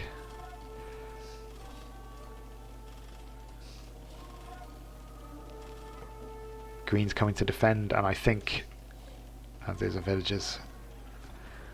That is a decent defense from Green though. I think it's doing a better job of defending than the general did. Yeah, and the TC fire is going to help clear that up. It's a nice defense from Pharaon. We got trade going here as well. Don't see any trade from the general yet, but it's not necessarily a bad thing. Might be a bit too soon for it. Green's going to come charging in for red. It's going to deny red from expanding out any further. And slingers won't be as effective against camels as they were in the last game.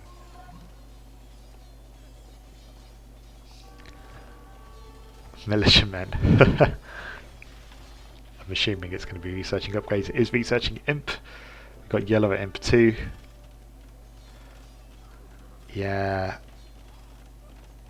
I mean, orange is building out at the back, so this looks pretty bad. But it is expanding closer to purple, so it's not down and out. And purple's got some pretty good units of fortifications.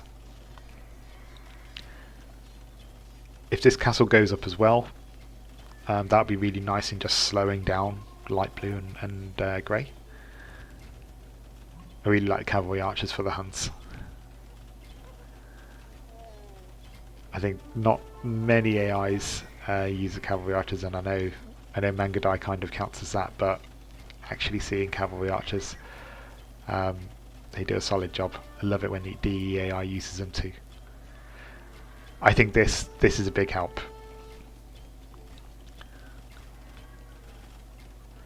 And you can see it's even just grazing a couple of the pikes up here. We're building out at the back, got a couple of TCs that are still on the go. The cavalry archers are going to defend. Blue and green can't really get in here yet. They seem to be avoiding again, eagles and spears doing a decent job at deflecting. But green is coming back with a treb.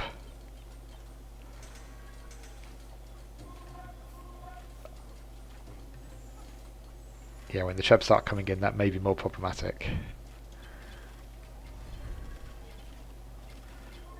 At the moment, the castles are doing great work. This is not what you want to see. See how that goes. I love that grey has just kept archers. It's not bothered upgrading them. Green's going hand cannoneer. I think hand cannoneer is a death sentence for yellow. And it's a great choice against Mayans and Incas. That and champions, yeah. That's solid from green. He needs to get enough of its units in a mass. But I think with yellow being slightly distracted by these villagers, that might be enough. The treb has gone down. But that army won't stick around, I don't think. Kamiux is nice as well from blue. Yellow's army doing a decent job actually, and the plumed archers in the background, I hadn't noticed those. But we have got a flood of units from green now. We've got a battle going on here. We've got arbalists and cavaliers for purple. Oh, but poor red. We've got paladins. And I think that's the difference. I think we've got two really strong Pharaons, and I think they're just slightly outmatching the general. And with red mostly out of the picture, it's going to be a 4v3. The trebs are coming in. Yellow's attack got deflected. You can see on the map now it's gradually being pushed to the right. We've got counter trebs coming from purple, attacking along this side. Got mangonels, which is nice. Great to see those. But this army needs to be further forward. Otherwise those trebs are going to go down. Yeah, it's just overextended a little bit.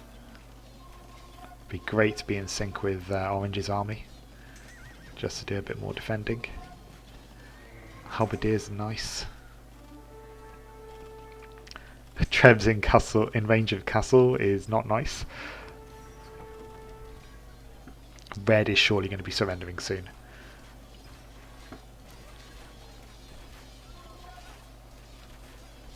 We're seeing a nice bit of deflection here from yellow. It'd be good if it could get the upgrade for plumed archers, the elite upgrade. I think that would help a bit more against paladins.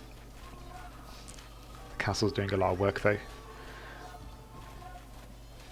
But it won't be long until that treb makes its way over. Blue's army's coming in. How is this push going? The castle went down, amazingly. So it looks like Grey's had a good hit taken to it, but it's still got its eco. He's just moved it. Orange has come out here, so I think this battle here is going to be quite slow, and this is going to be a steamroll. We got 3 sides ganging up on the 1. Well, we've got 2 sides ganging up on the 1 here. I'll say 3 against 1 because red is basically out of this. There's no units left coming from it.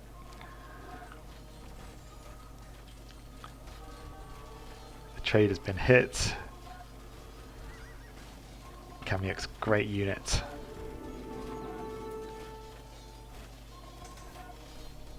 Why bother using siege when you can just use paladins to take down the castle, right? Oh, here we go. Trebs have caught up. Oh, that's a lot of trebs. Yeah, so we're going to see this go down quite quickly, I think. Grey's still pumping out units, still trying to deflect this attack, doing a decent job of it. Purple hasn't gathered much ground, and I think Purple's probably going to need to start thinking about coming into the defense. Maybe it's doing it a little too late. I think maybe the general's got it programmed so that each pocket defends the closest flank. So I don't know if both pockets will protect one if they see the armies being kind of lopsided.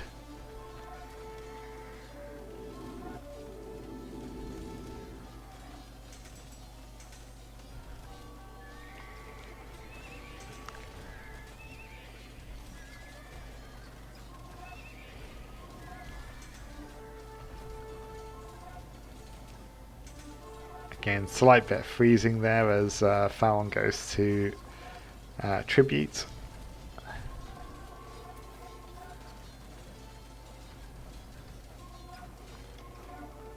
Grey's deflected. Grey's deflected the attack. You got one last treb here that's going to be taken out, but it held.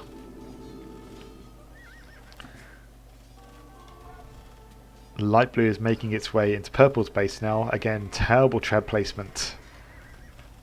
But who cares? Because Pharaon has the numbers. It's going to deny his castle.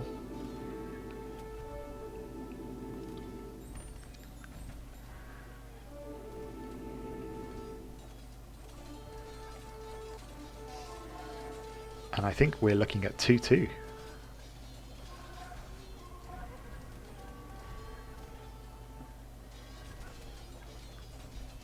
Which I have to admit is kind of what I was expecting. They're pretty closely linked AIs. I wasn't expecting General to end up with a win in the 2v2. I was very much expecting Pharaon to take the 1v1 and a 2v2 and the General to take the others. So expectations being reversed in that front.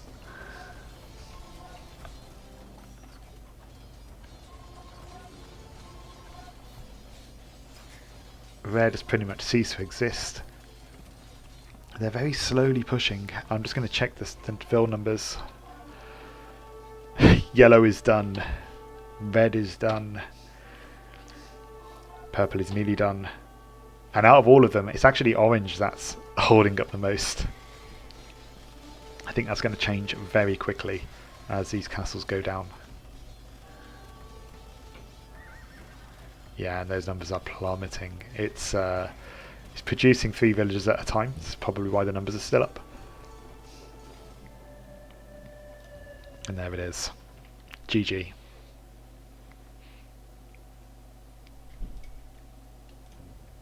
Let's look at the stats.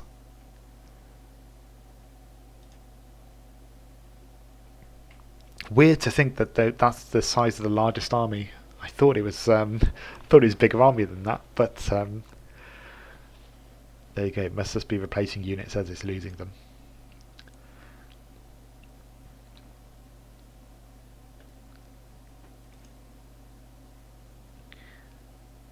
Yeah, decent castle age time here.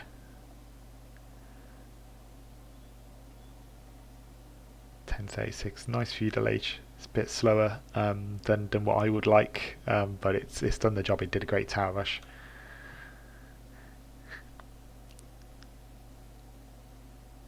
Yeah, or what you would expect from fast castle builds, high villager count. So general getting in there early on the relics. And you can see fairly even match until red went out the picture. And then Pharaon took the lead. So it's going to update the scores. We are at 2-2 at the moment. And I'm actually going to upgrade the scores. 2B2-2. Because I think that second game was going to the general. So the next game goes back to a 2v2. So we're running one anyway. So let's jump these back. Again, it's a best of 7. So it's the first to 4 wins. And let's change the map size and let's roll for civs.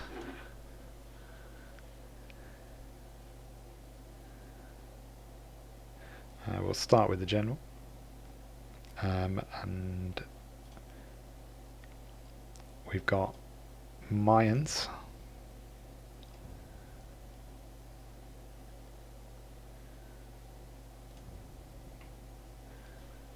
And then Khmer.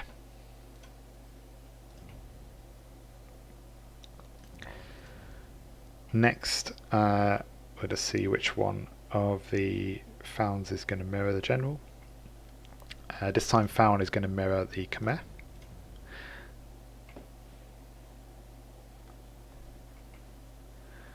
And then the final Pharaon is going to be 37 Saracens. Okay, everything is set up. Let's go. It's going to be interesting to see what Pharaon does with Khmer. I've not seen that one before.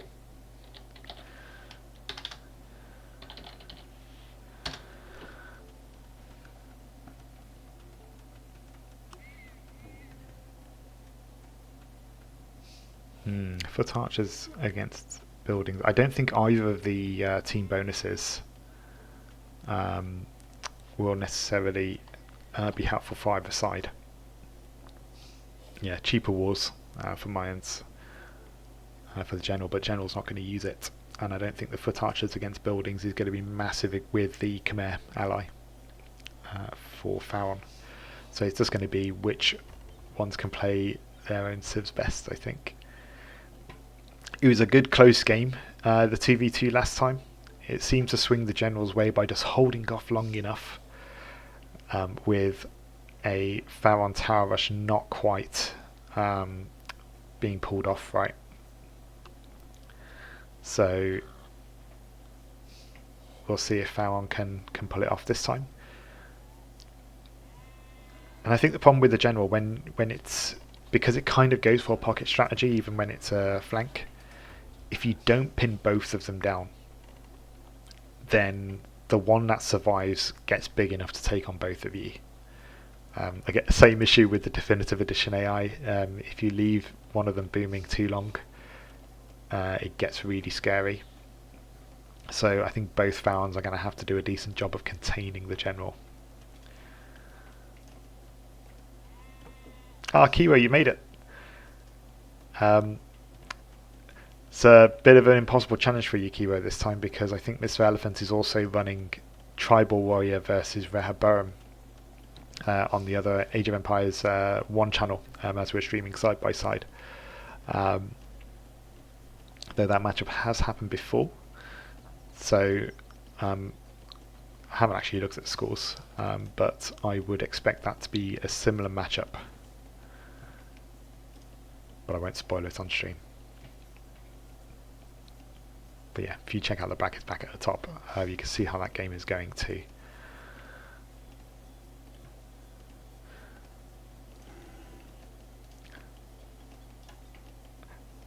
Joked on the MrElephant ran a stream yesterday kind of an AI tutorial about using AI builders to create kind of a starter AI.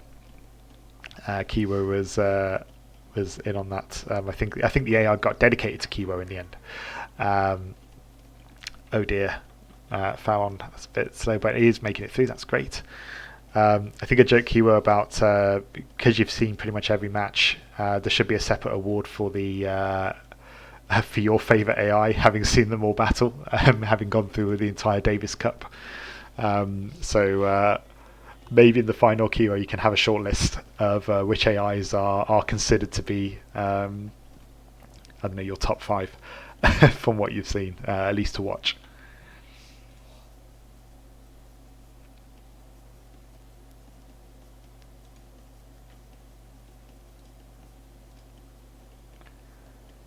And let's have a look how we're doing. So we've got Loom being researched by Blue. Interesting lumber camp. Maybe not quite what you wanted, but it is going for that slightly later feudal. Let's check out 3. I think it's a similar case for 3. I think it's going to probably have 2 lumber camps. Yeah, it's playing it safe. It is going to go for feudal age next, so probably 22 vils.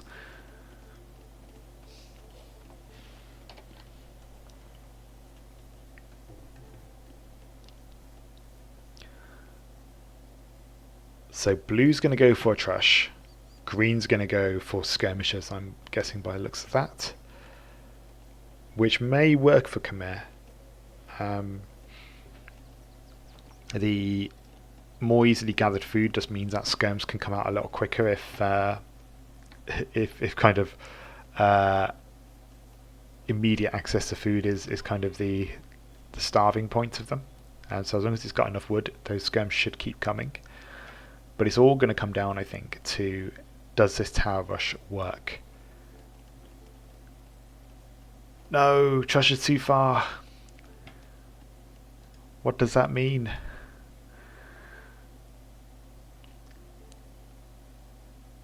I think something's gone wrong with Pharaon there. I think it's moving the villagers out.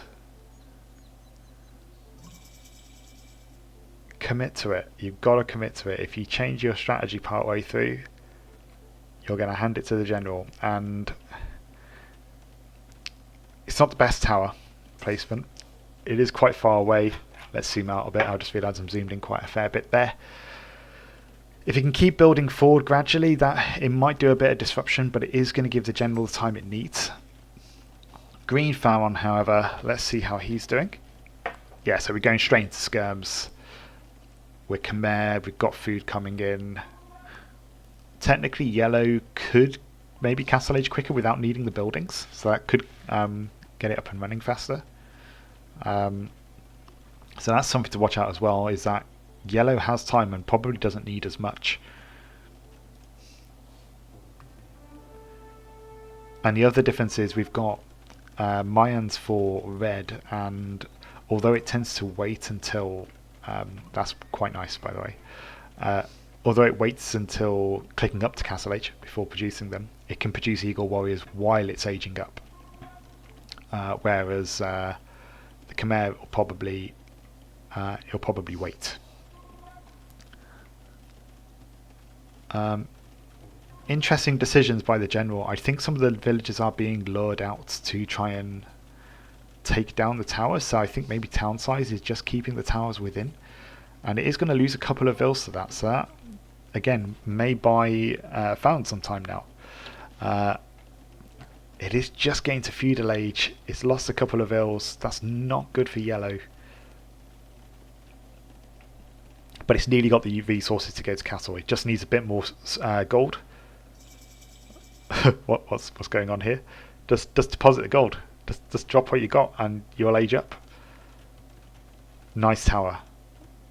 I don't think that's going to be built fast enough though. It's going to be a race. We've got 2 villagers building that with 8 building this one.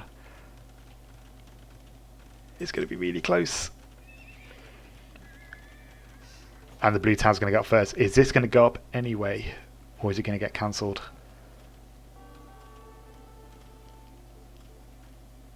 That villager's going to build it or die, as it were. And these walls are going to garrison, and that could do some damage here.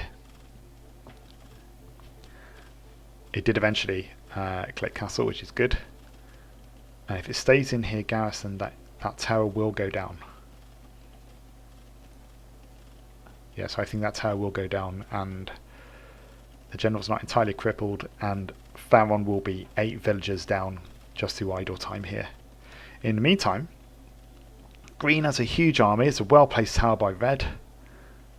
We got a nicely placed tower here at the front, but it's not enough to deny the eco. It could have done with just being like just a couple more tiles down here, and that would have been significant.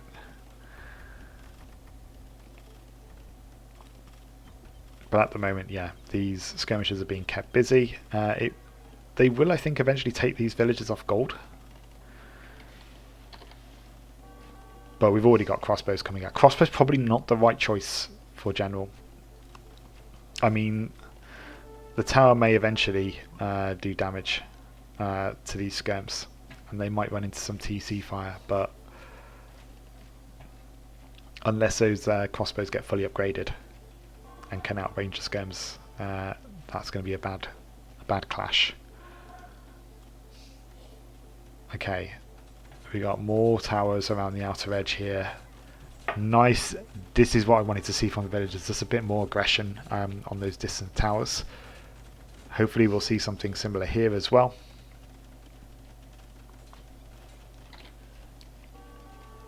But you'll notice that yellow hasn't produced any units. I'm not sure what it's waiting for.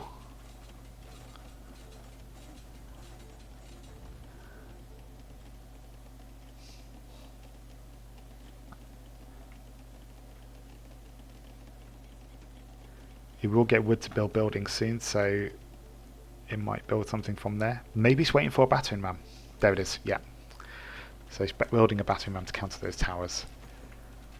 Green is going to start picking off these crossbows. It is switched to double archery range now. He's able to produce. And the tower's gone down.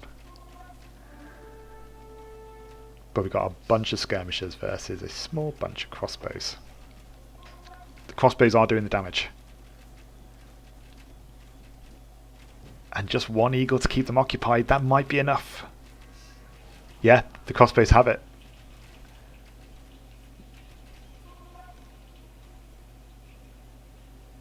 Let's chase them out.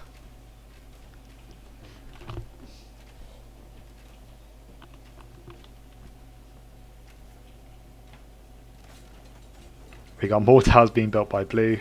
That's more idle time for blue. But we have got battering rams by yellow now. We got knights coming out by yellow.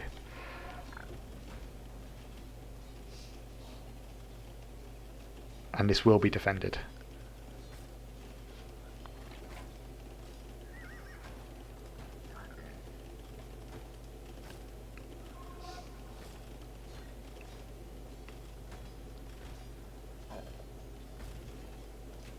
We got a counter attack by red. It's not going to be enough to take out a tower, but if it circles around, and is it smart enough to circle around? It is.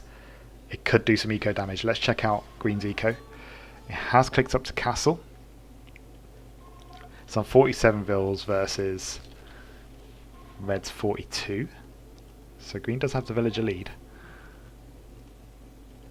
But don't just stand there. Don't stand there with the crossbows. You need to shoot.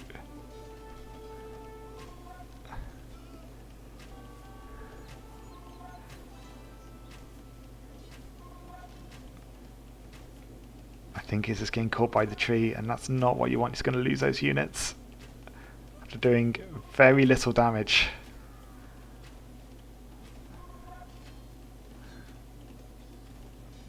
That is a shame. That is a shame. Yellow doing a great job of the defense though, and maybe in a position to counter-attack blue. So it could well be another case of what we had last time, where one general just makes it out, as I say, not being contained, and we'll be able to take on both. Blue is at feudal, green is not. Just blue's at castle, green is at feudal. Green has just reached castle.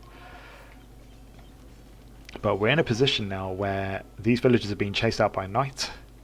We've got some battering rams. There's a potential siege that could happen now. Not too many buildings here in the yellow base, so this will distract them, but they will go down quickly. And then the question is, what does yellow do with those resources? Red's building up as well.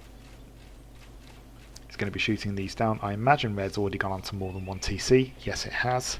And so it's going to start, and it's already overtaken green with villager count. Let's compare blue and yellow.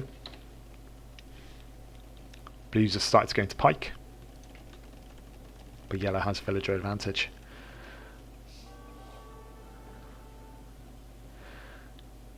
Blue going into defensive stance, and it rightly should, because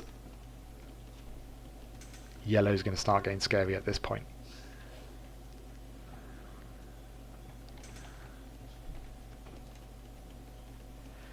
What's the score from Night Panda? At the moment it's 2-2. General winning the 1v1 and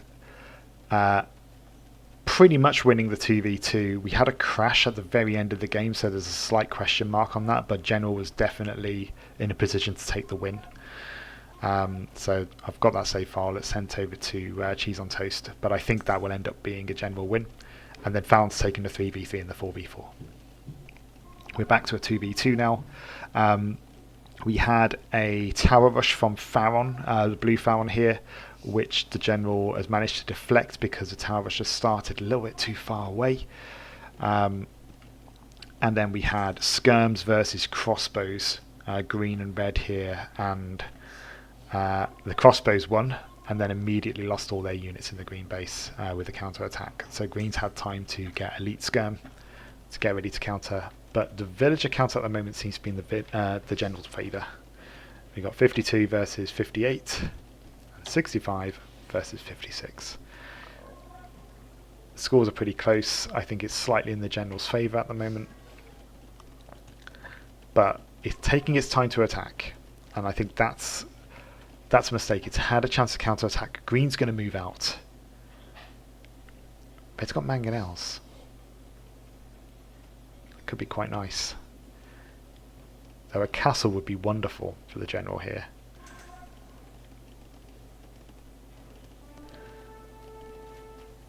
We got attack on two sides. The crossbows and the mangonel might be distracted.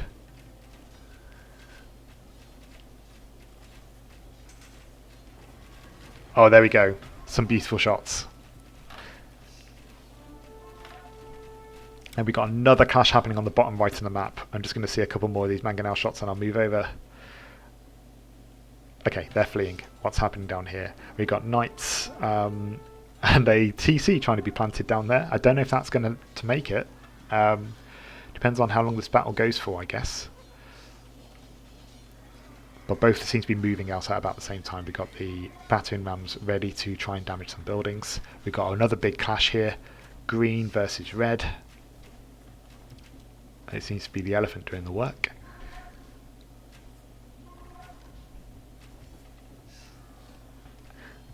And I'd say that's a very clumsy win for green.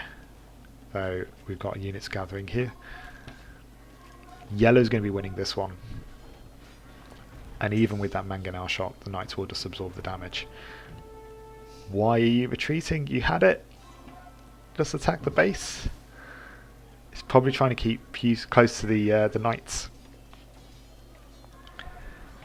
But the longer the wait, the more pikes it's going to gather, and the more it will be able to deflect that attack.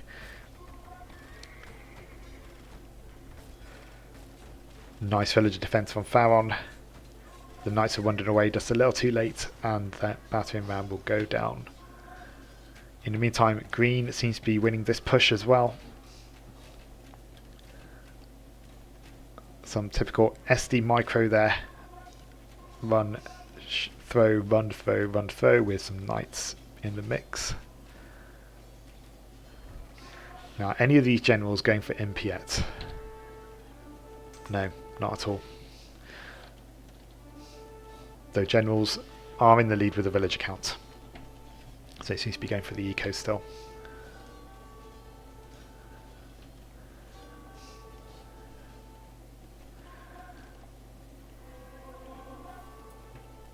Yellow's going for another push, taking out Mangonel.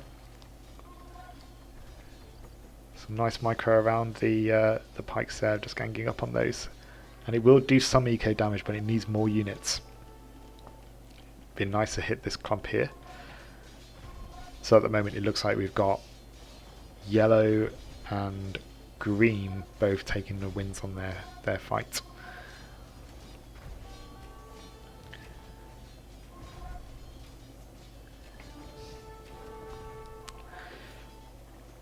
But even with the general's eco at the moment, I'm still thinking that Pharaon's got a solid chance. He's got the right units. And it's just a bit more aggressive. I think if it finds a weak spot, it will turn very quickly for the general. Red is about to go imp though, as is yellow. I think green is going to start saving for it soon, but blue is nowhere near. And we had it in the previous 2v2, we had one Pharaon and one general winning each side.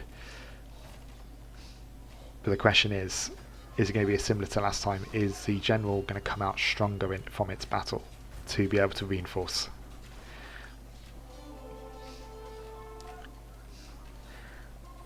Here we go. Red is starting to lose units now.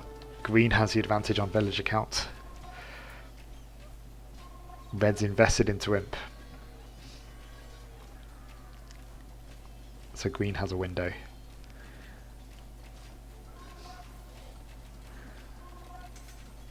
Green really wants imp as well now. Seen an escrow command there. Funnily enough, Night Panda, I saw that you in the chat there.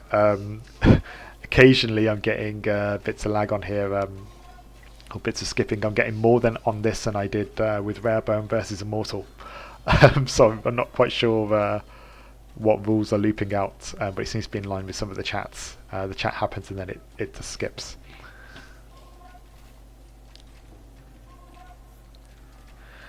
Green's pushing, yellow's coming in to help. Knights versus pikes, that's not necessarily great, but if the knights go after the skirms, seems that they're going for a bit of a spread. That could work out. I think they are going to prioritise the pikes though, to just try and get that bonus damage down. But I don't know if they have the numbers.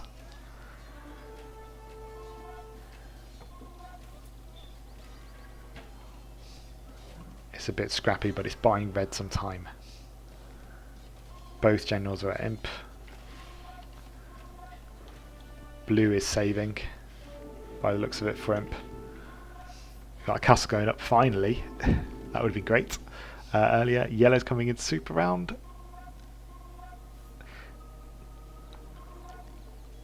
And this is kind of the trouble. We've got Pharaon who's kind of vulnerable at the moment. It's invested in castle. Yellow's now Imperial Age.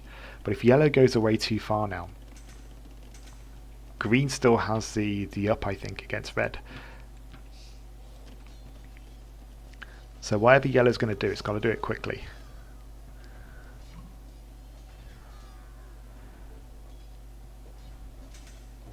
And there we go.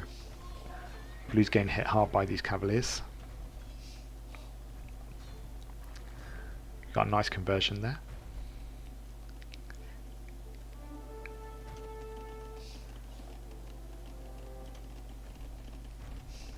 Green is gathering elephants, which is nice.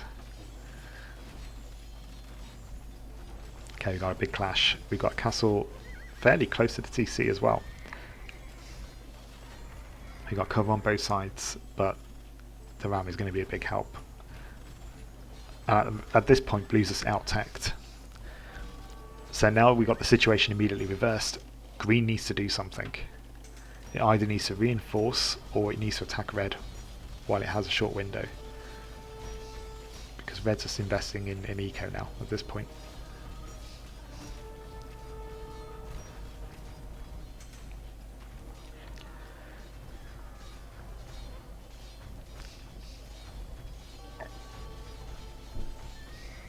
Green's going out, it's moving, but the castle's there now, it needs siege. Is Green going for any trebs? It's not. It doesn't have rams either. Oh, there we go.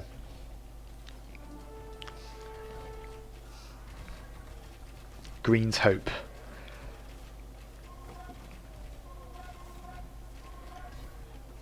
It's got to keep it alive. Yellow's coming in, it's going to start interrupting the trade. We're going to see resources trickle away from Green. Ballista Elephant there taking out those pikes, and they're going to be quite nice against the archers as well. And all the halberdiers need to do is just hold them in place. But the treb's gone down. Do we have any more trebs on the way? We do. He's going for a slow push. In the meantime, Blue's holding out pretty well. That damage could be a lot worse. Mangonels against the castle. Love to see it. Yeah, and the siege rams are going to be unstoppable.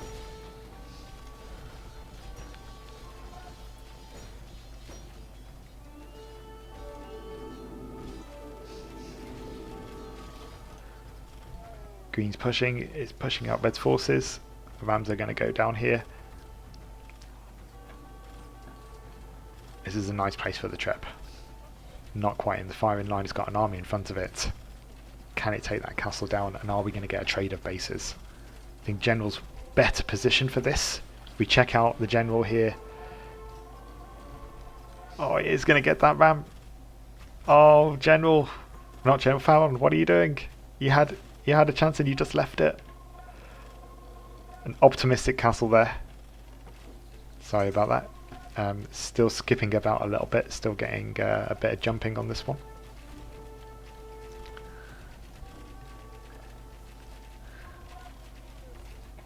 And I think the Pharaon is giving up on a couple of fights a little too early. And it's losing units while retreating, whereas the General is going to push through this base. And I think the General has it at this point. I think Pharaon's hesitated just a little bit too much. It's losing units just via retreating. Where it could have taken a whole chunk of them out just by staying and fighting.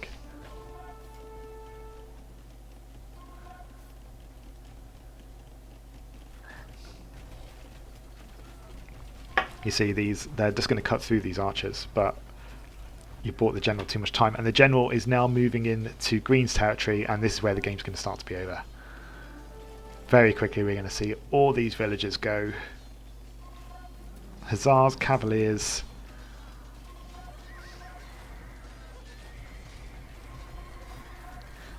And even if all those halberdiers come to defend, look at this from Red. There's going to be a counter push on the left hand side. 2v1.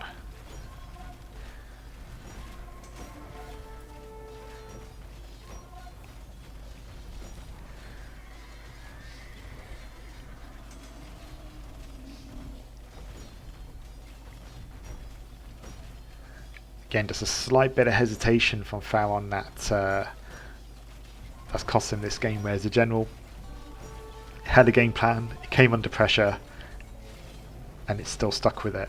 And with Yellow's victory on the right hand side, it's bought Red just enough time to be able to build its own army, and here it is. Blue's resigned. I would expect to see a resign from Green very soon. There it is. 3-2 to the General. It's best of 7. General needs to win one more.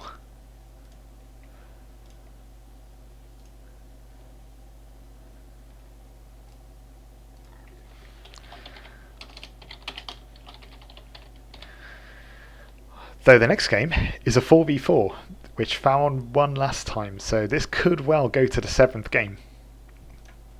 Neither side making it easy. but actually great to see some close games.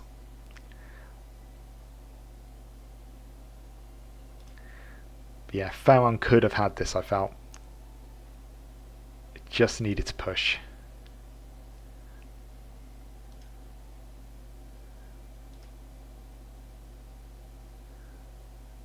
Yeah, had a window just about here, I think, before the imps started coming in. So, this could be the final game. We'll see. But I will play it till the end, so regardless, we will know who has won.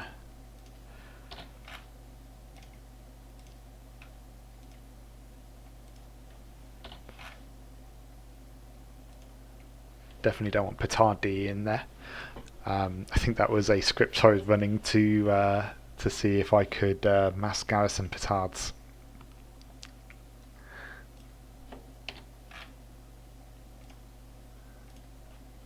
May have tried garrisoning them in siege towers as well, but that did not work.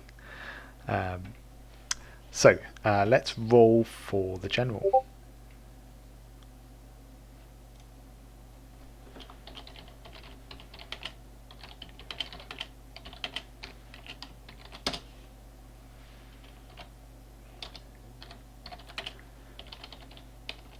So just coordinating with MrElephant.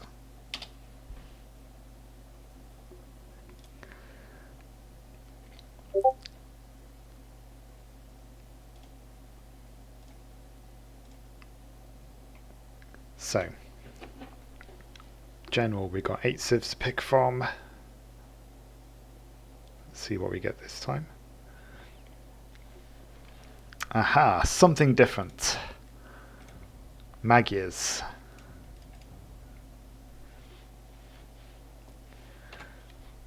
And again, we're rolling from 8. I'll just roll these all in one go. So we'll have Huns, Franks, and Huns again.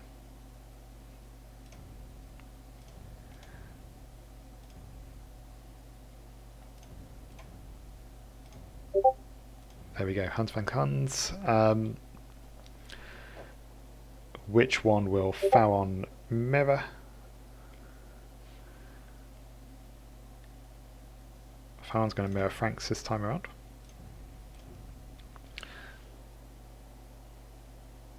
And then let's roll for Pharaon civs. And I suppose we haven't really thought about how civs have played an impact here. With one side having Incas, that could have helped maybe. We've got Celts for first Pharaon.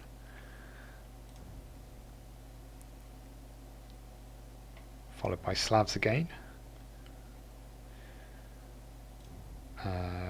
Franks was the mirror, and Saracens again. It's rolled Saracens 3 times.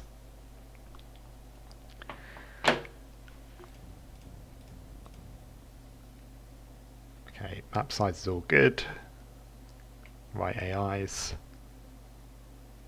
Let's go.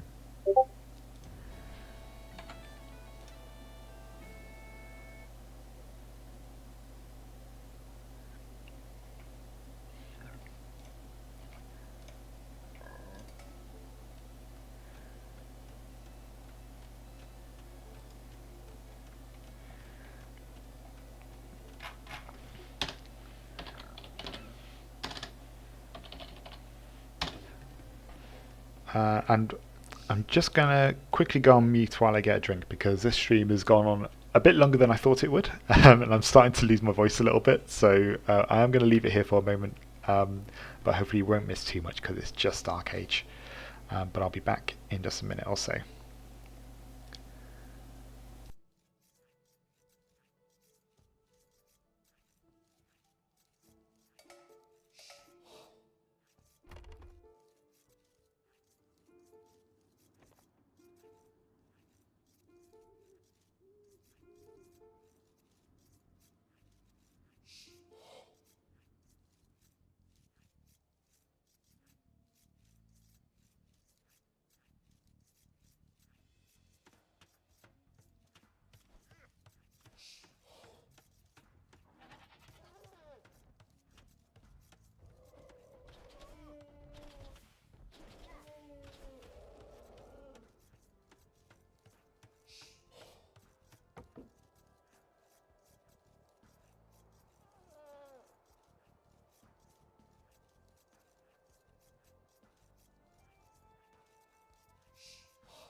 Apologies, that took a bit longer than expected. It turns out that only when you're live on stream you find out you've got the slowest kettle in the world. But we can see a lot's happening here. So we've got towers from blue. And here we go. This is going to be a major disruption over here. And we got a mass attack here from grey.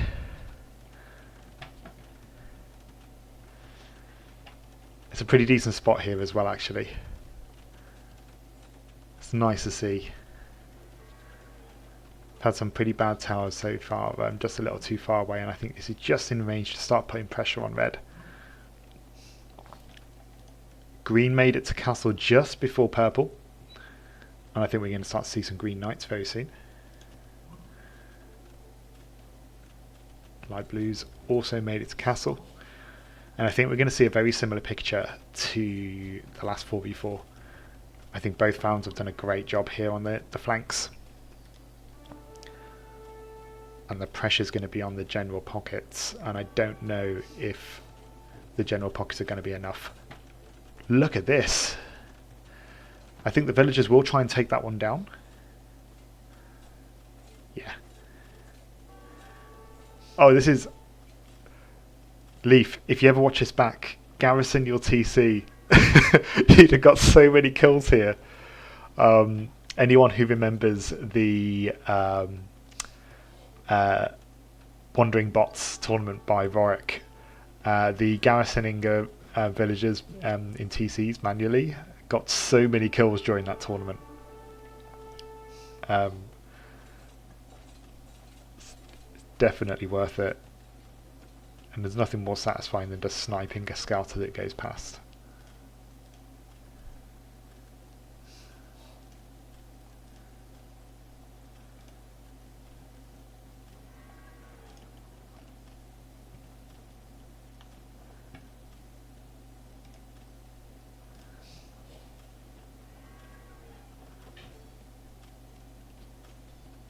Knights coming in from green on both sides, supporting. We've got a nice tower destruction here from orange. How is orange doing in the village count though? Not terrible. It's Castle Age. Its units have all got to go to gold though. Does he have a market?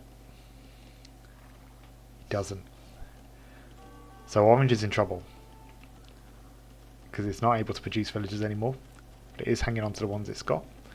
Green is coming in. We've got light blue wandering over to the pocket.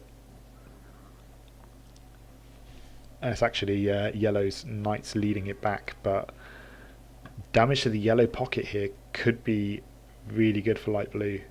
Though there's quite a lot of knights there now. It needs a bigger army for that. Red, how are you doing? 33 villagers, that is not good compared to the 41 from grey. And then yeah, orange is 35 compared to blue's 39. So found slightly in the lead on the flanks there.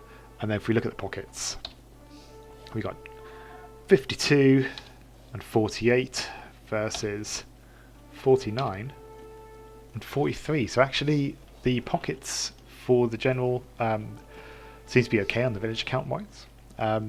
What are they going to do with that though? Because they need to be able to compensate for the fact that the flanks are down and out pretty much here. Don't have... I think the lack of market, and I understand why General's not gone for it, because he's trying to go fast castle into knights, but the lack of market's really hurting him here. As he's taking off food, he's got no way to get the food back as pressure's coming on. So he's waiting now. He's kind of just... his expansion's frozen while he waits to be rescued by another teammate. What are these guys doing? Yeah, it was an attempt at a town centre. Don't know why it cancelled that. That would have been quite nice. Oh, it's a market. Okay, so he is building that market. That's really nice. It's a bit late, but it will get him somewhere. And orange, is that a market back in? That's a mining camp. Yeah, orange is a bit stuck. Again, it is a nice tower, it is helping there. But yeah, orange is pinned. Red has a chance though. It needs more of yellow to help. And I think at this stage Pharaon's just investing more in military, so it is going to win those skirmishes. It's a nice knight there from red. It came out at the right time. But yeah, I imagine blue's going to get castle shortly as well.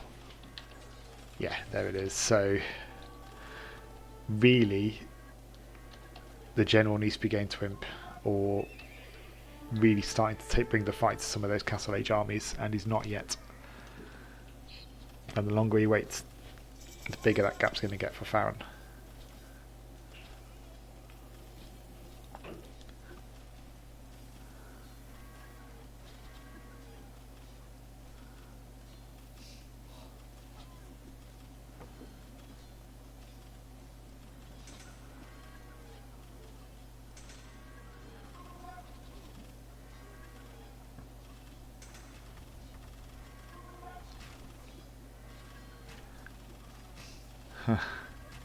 So grey's now going to retarget to yellow, and no wonder. I mean, general's really struggling with villagers here. We have got a group of villagers at the back, but no lumber camp. Why?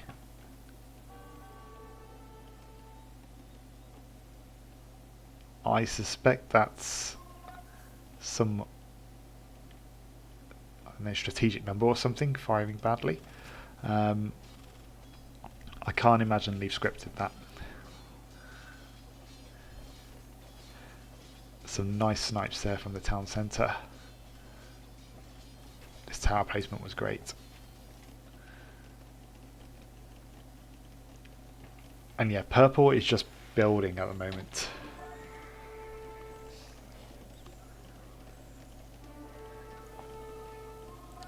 But while it's been building, red and orange have been really damaged. It's a nice second TC from orange, but with 13 bills, this is quickly going downhill for the general.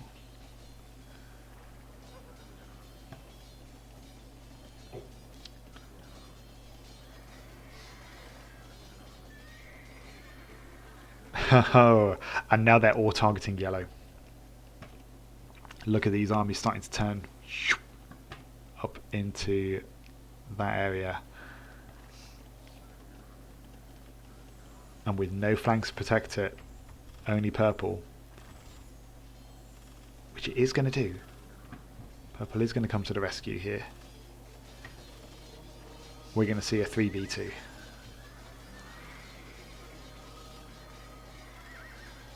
I've got a conversion. Let's look at upgrades for a moment. So we got fully upgraded for purple, fully upgraded for that. Not quite fully upgraded for the yellow general.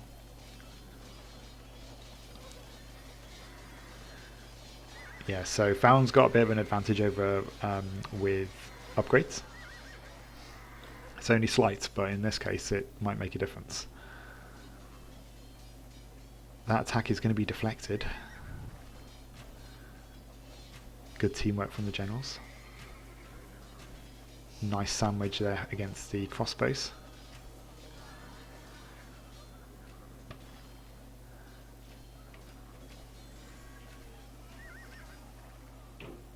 It's a good skirmish happening around here. It's a load of colours. What's green doing down here? Green is going for the villagers. Oh, it's changed its mind. General is the first to make it to imp. And yellow will get cavalier fairly quickly there. Yeah, there it is. Which may turn the tide of that battle. Yellow was also the one that was lacking the attack upgrade, which it is now getting. Got a castle being built here. It's fortifying up. How's red doing at this point? Red is slowly building back. Orange is trying to build back.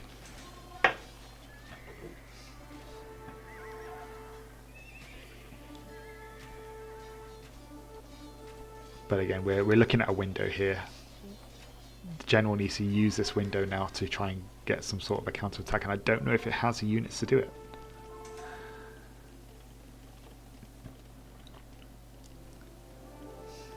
Pharaon is going to slowly start to counter attack, as in create counter units.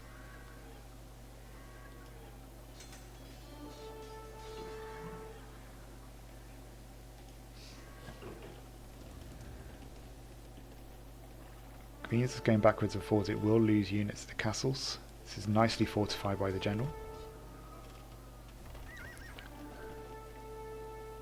This TC seems to be putting Pharaon off. Maybe it's waiting for siege. And that window is very quickly closing for the general. With light blue and Imperial, and I would imagine with a whole load of upgrades coming through. Look at that, those resources. Paladin, there it is. No Paladin from the yellow general. Just checking the Huns do get Paladin. Yes, they do. But it's switching out to Cavalry Archer, so it's going to be using its gold for that. So now it needs enough Cavaliers to hold the Paladins at bay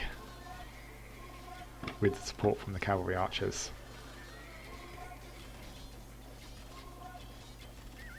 It is a nice switch to keep the pikemen away. And this general has counterattacked.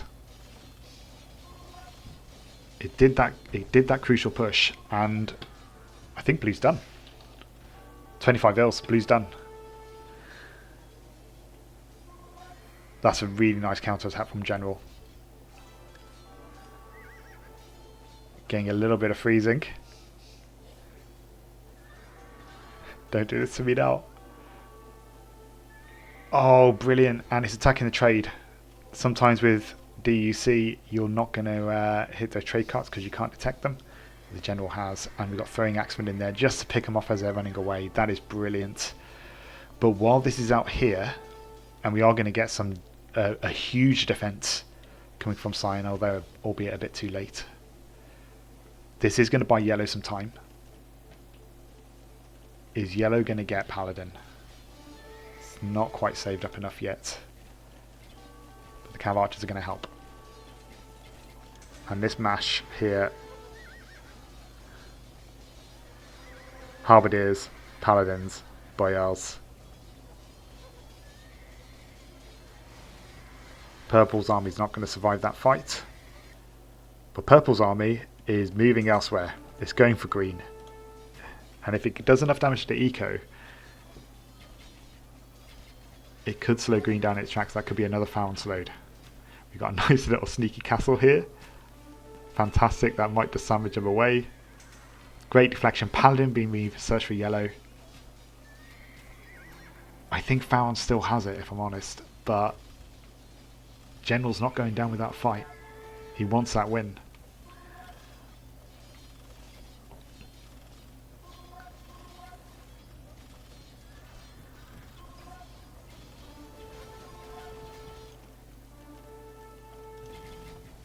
Yellow's borrowing red's resources, and yellow's coming in to defend red, although red is, let's face it, already out. Oh, and he's going to lose those Cav Archers. He's buying the Cavaliers some time. He could have just waited for that Paladin upgrade to go through. Okay, we have Paladins now, but we've lost so many units. Green is coming back to attack orange and take it out of the game. That's a lot of halberdiers. The throwing axemen are going to do some work here while the paladins take the hits. But again, with the boyards included as well, I think they're just going to tank it too much. Yeah. We've got the two generals still in Castle Age.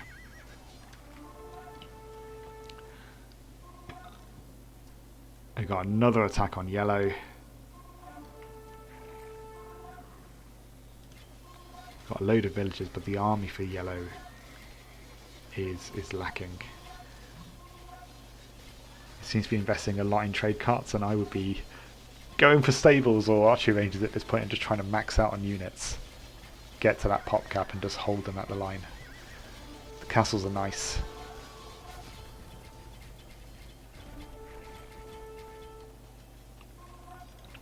Thanks, MrElephant. I imagined the Pharaon tribal game would be over quicker than this. We've got two AIs that do like to go into the long game, and that's what we've got here.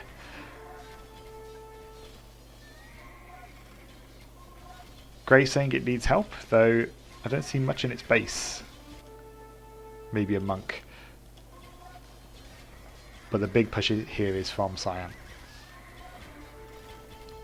Frank Paladins against Hun heavy cavalry archers.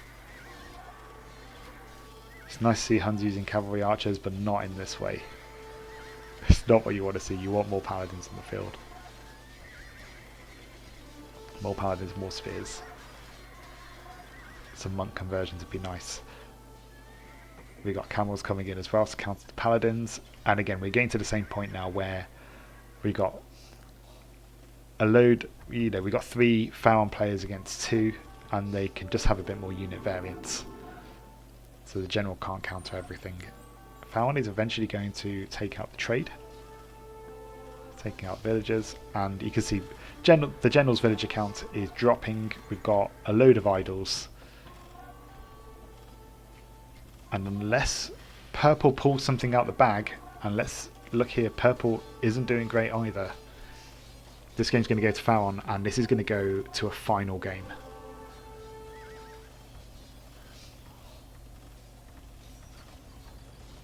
It's going to be 3-3.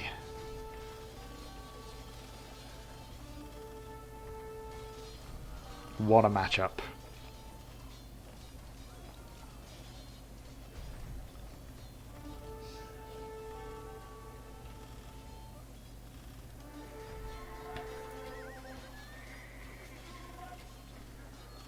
Let's check the scores or the village counts. We've got 44 for blue, 19 for red, 117 for green, 42 for yellow, 119. Oh, and there we go. General's already resigned. Good resign rules, Leif. I think that I was about to call that myself. GG.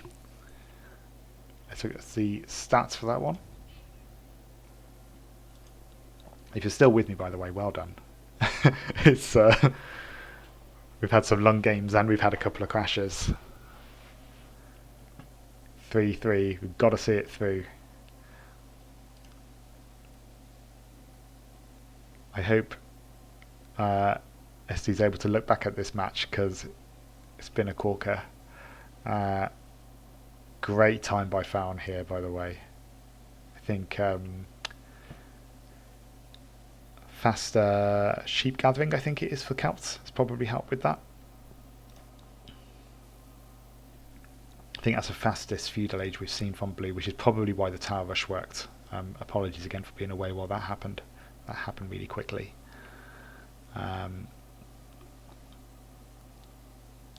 And yeah, General did a great job of expanding here. Was holding with pretty much 2v4, but the unit variance just really adds up as the other two are knocked out.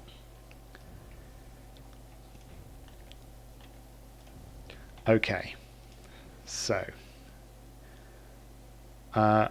MrElephant, yeah, if you sorry, I don't know how long that message has been in there, but if you want to join on chat, absolutely. I can.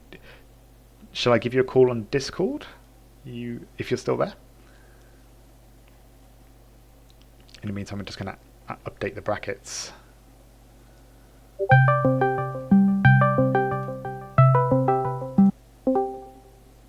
Hello? Hi there, MrElephant. You should be live. Can you hear me okay? Yeah,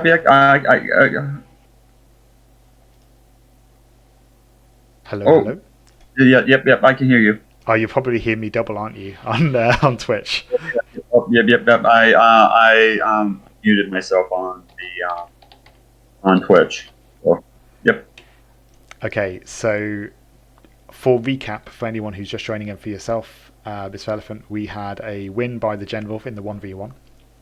We had a win Hmm. by the General in the 2v2, although there was a crash at the very end. We tried to reload it, it crashed again, so that has been I, sent off. I Yeah. saw Cheese on Toast said that he wanted you to send him the recording of that or something. Yeah, so I sent that over, but it looked like a very clear General win Hmm. on that one. He was taking the lead. Okay, that's good. Okay. Um, and then Pharaon won the 3v3 and the 4v4, make it Hmm. 2-2.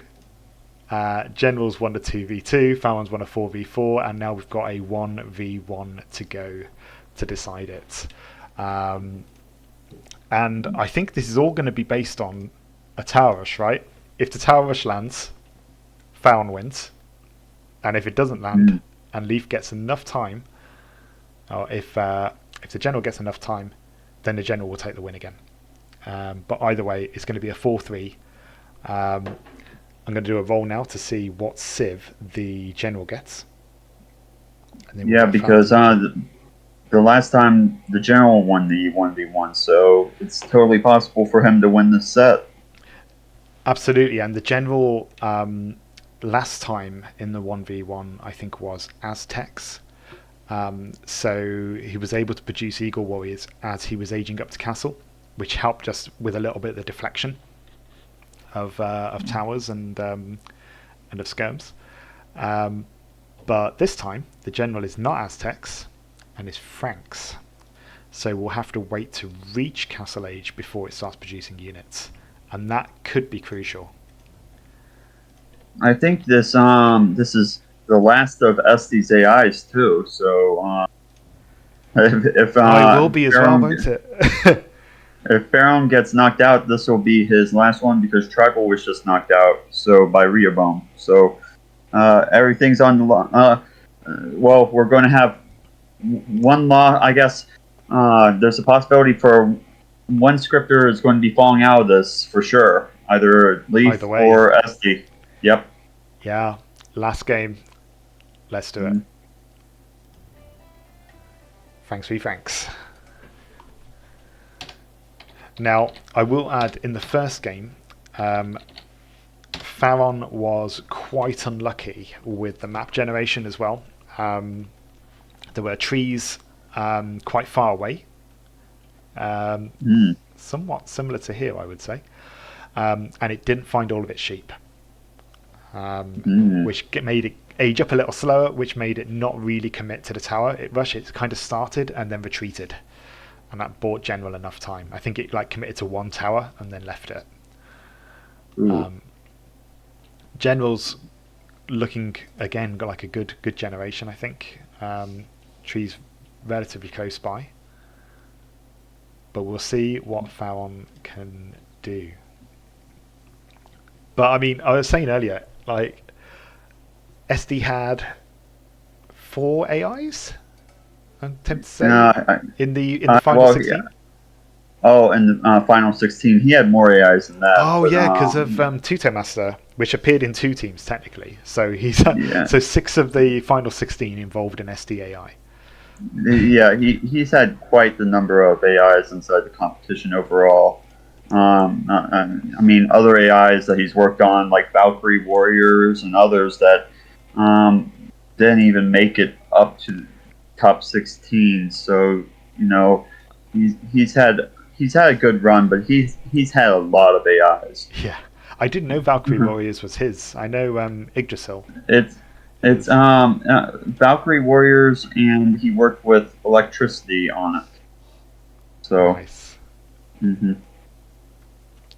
Well, Fallon's done a great job. It's been great to see both the Tower Rush um, and the Skirmisher Rush, both work on different occasions. He's not Yeah. just a one-trick pony in that sense. Um, Hmm. and I also know, I don't know whether it will get entered into Prince of Arena, but I practiced a lot against Pharaon, ready for your arena tournament last year. Was it last year? Maybe even been 2 years ago now. But it's solid on that as well. It does a great boom and has great villager defense when you do breach the walls. Pharaon, I think that I never thought that Pharaon was one of Esty's favorite AIs, but it always seems to do well for some reason. So, I think I talked with him one time, and he was always like, he didn't care either way whether Pharaon was knocked out or remained in it. But it seems, I would imagine that at this point he would hope that Pharaon would still be in it, since it would be his last AI. Well, I suppose Pharaon and Tribal Warriors made it to the same stage, at the very least. If Pharaon makes it through, then it will be the furthest, but if it drops out here, it will be on par. And, what we're at final 5 or final 6 AIs now, so yeah, Pharaon's done a great job as Tribal Warriors to get here.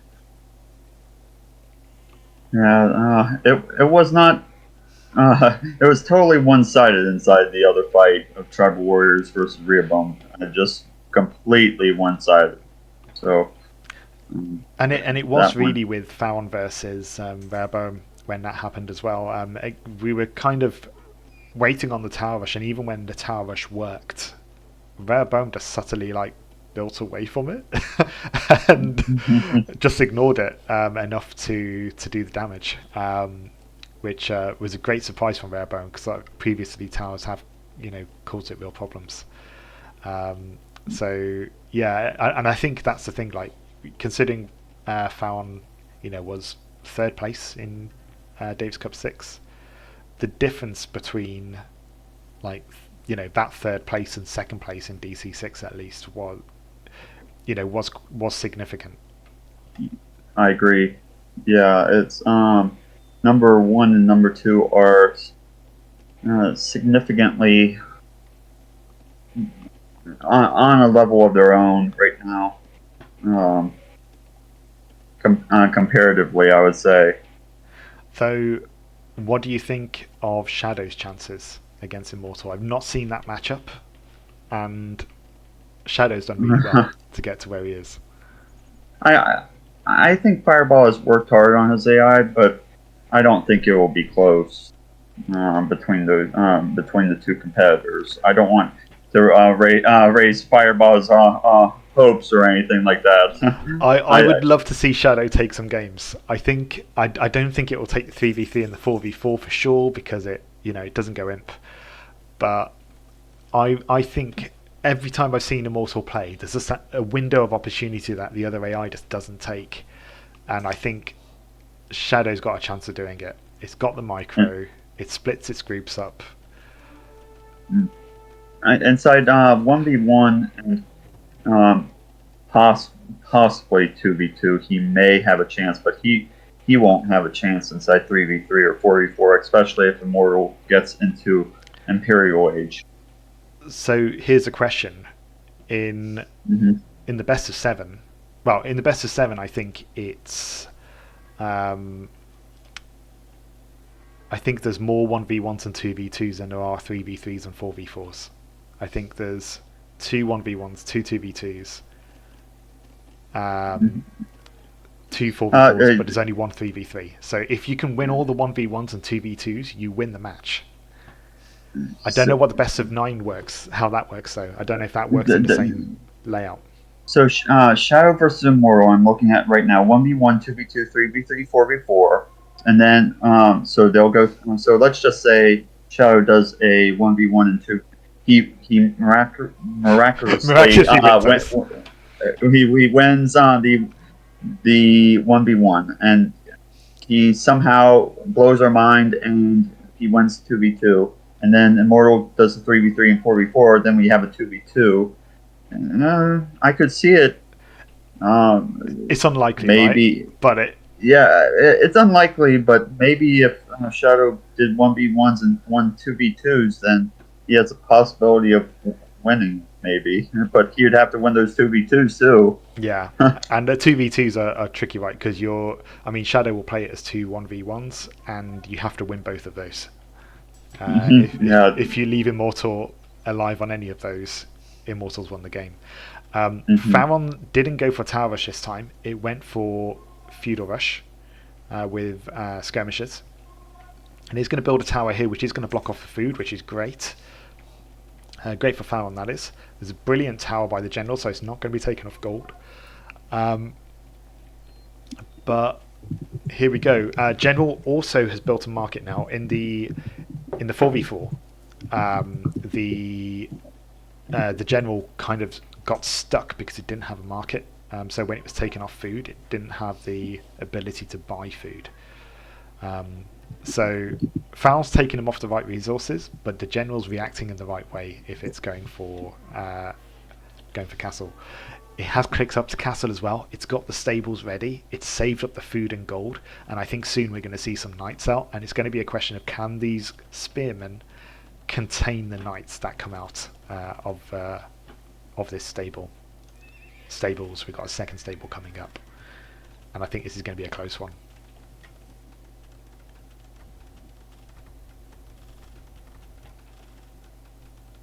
Will General Joan of Arc be able to hold the line and get the win for the General, or is Pharaon going to clip it to the post? So, Bandit, I know that we're supposed to be one-sided here. Well, not be one-sided, but who are you hoping for a victory? In this matchup? Yes. Not be one-sided. Bad wording there. I think the General. Purely I because, agree. Traditionally, I definitely boxed in the General as he's really good in the pocket, but in a 1v1 or a 2v2, if you feudal rush him, he's easy to contain. And that is not the case anymore. We're seeing this, Pharaon is trying to tower rush him, he's trying to get him with skirms, and the General, it's scrappy. It's not, it's not a clean comeback, as it were, but he's pulled it off a couple of times. That he's just held long enough to then be able to get this great counter attack. And you're going to see these skirms are really going to struggle. The spearmen are really not doing the work they should be doing, and by the time the spears catch up, the damage is going to be done. And I think the General has a chance. Let's check out Pharaon's resources. Nowhere near castle. General's got time. He's going to spend time trying to deal with a stone wall, but he's got time to do that.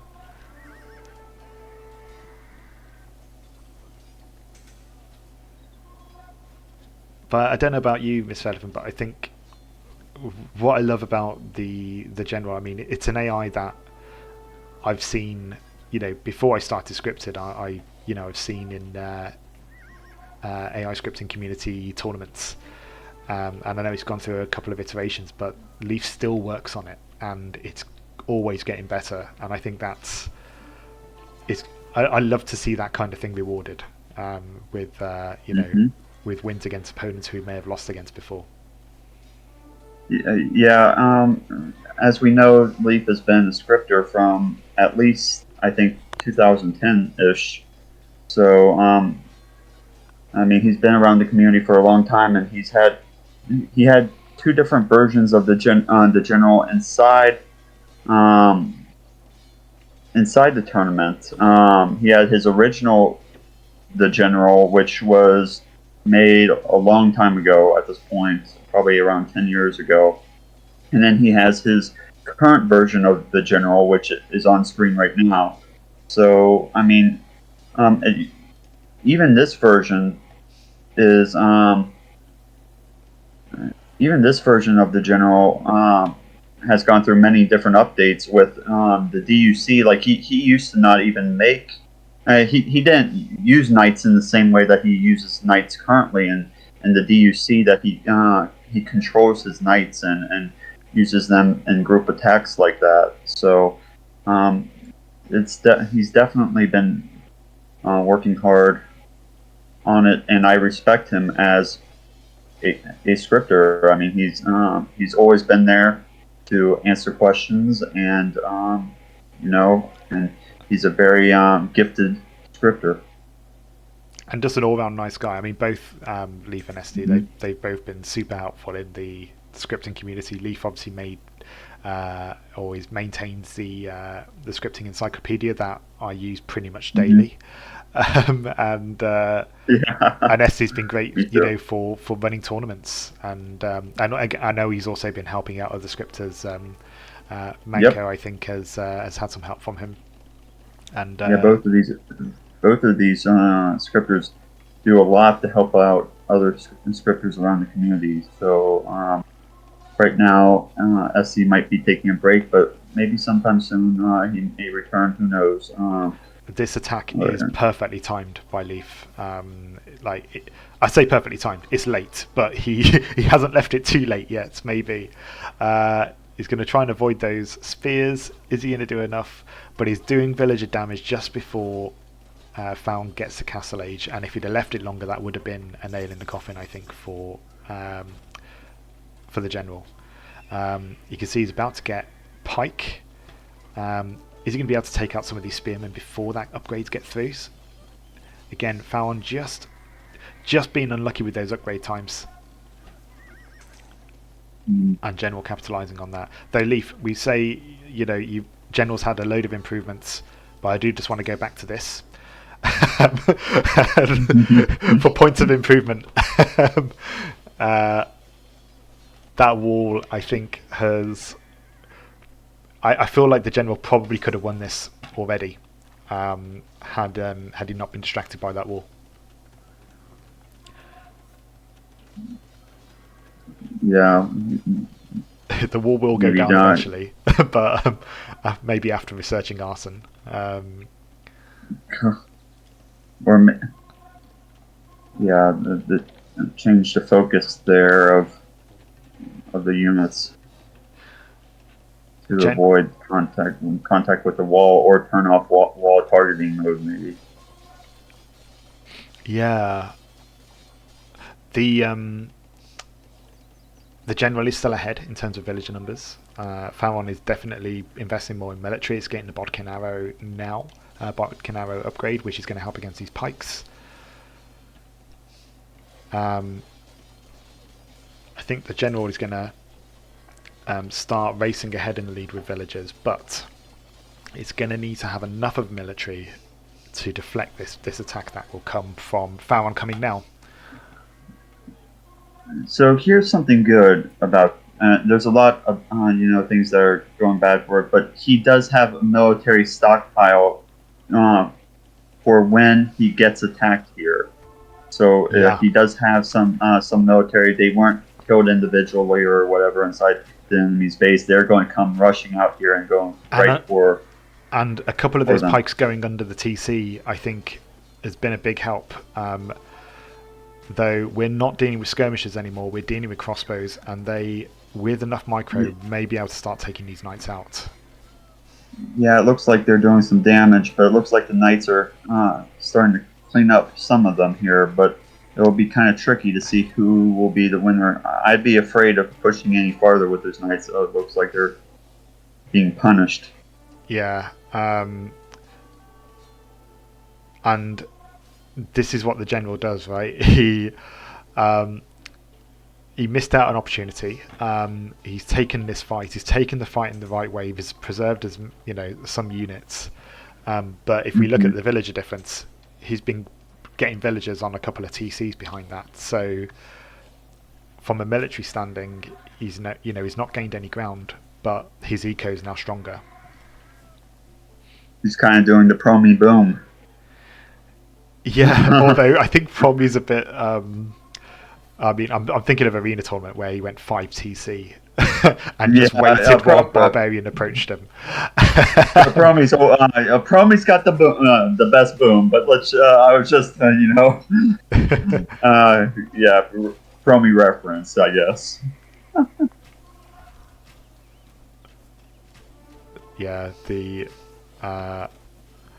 I don't know if that. and Definitive Edition's AIs are their booms. Like you see how like kind of how much they invest in villagers, and you think like they just shouldn't get away with it, and yet so many times they do, and they just come back with this huge army in Imperial Age.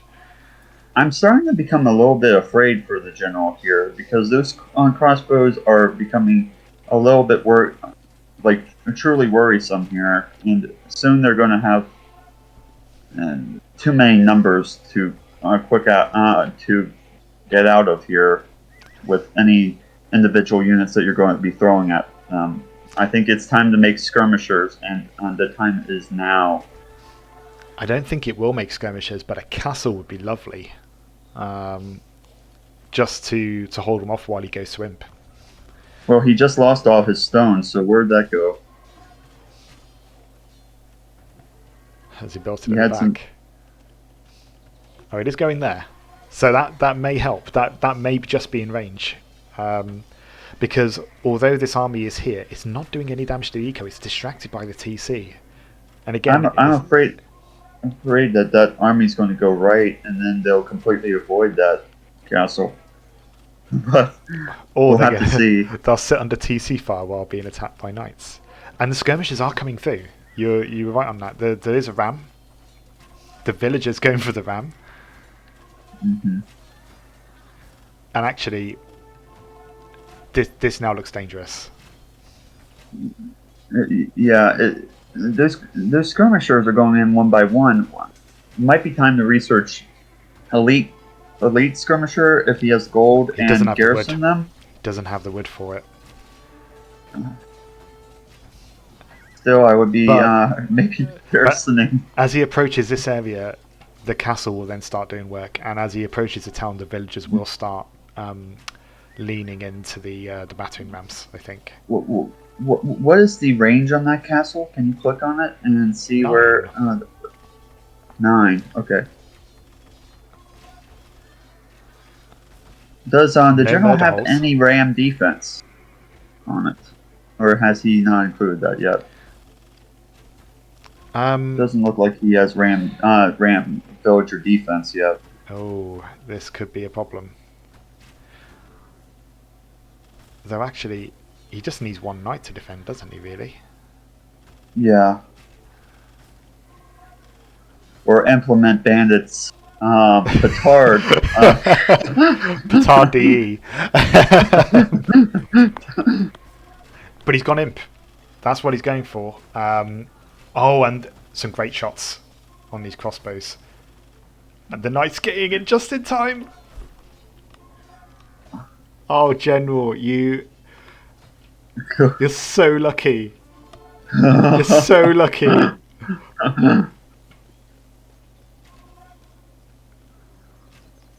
And even with some of these villager shots, I mean, he's lucky that he hasn't lost a couple more villagers there, because I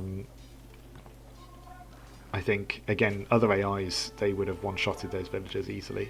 I think he's just missing ballistics. Pharaon there. Interesting. He's just going for forging right now, and that seems very, very late for the forging upgrade. Yeah, he did that in the last game as well. I think he was saving up to go Imp because with a direct comparison with Pharaon, he managed to get to Imp before Pharaon because Pharaon went for the upgrade and General didn't. But yeah, this is getting messy. The castle's doing a lot of work. But as we know, that Imperial Age tech takes a long time to research. He's going to get cavalry fairly quickly, I think. He's going to save up that gold. Kind of an interesting strategy that he's going for here. Conscription. He's going straight for conscription, and that's going to make up the unit numbers back fairly quickly.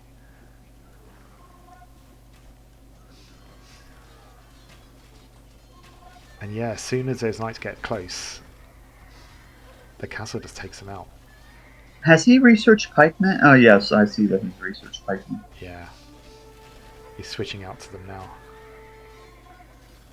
He still doesn't have murder holes. Okay, Maybe but it, now they're making it into the villages, and they are going to start doing villager damage. So his units need to pick up pace and start defending. yeah, I wonder if he should go for elite skirm or if he should go for the uh, uh, maybe halberdier Now, or I would say elite skirmisher. look at Maybe Pharaon's villagers. While this has all been going on in General's base, Pharaon's 125 villagers. He's outbeamed the General.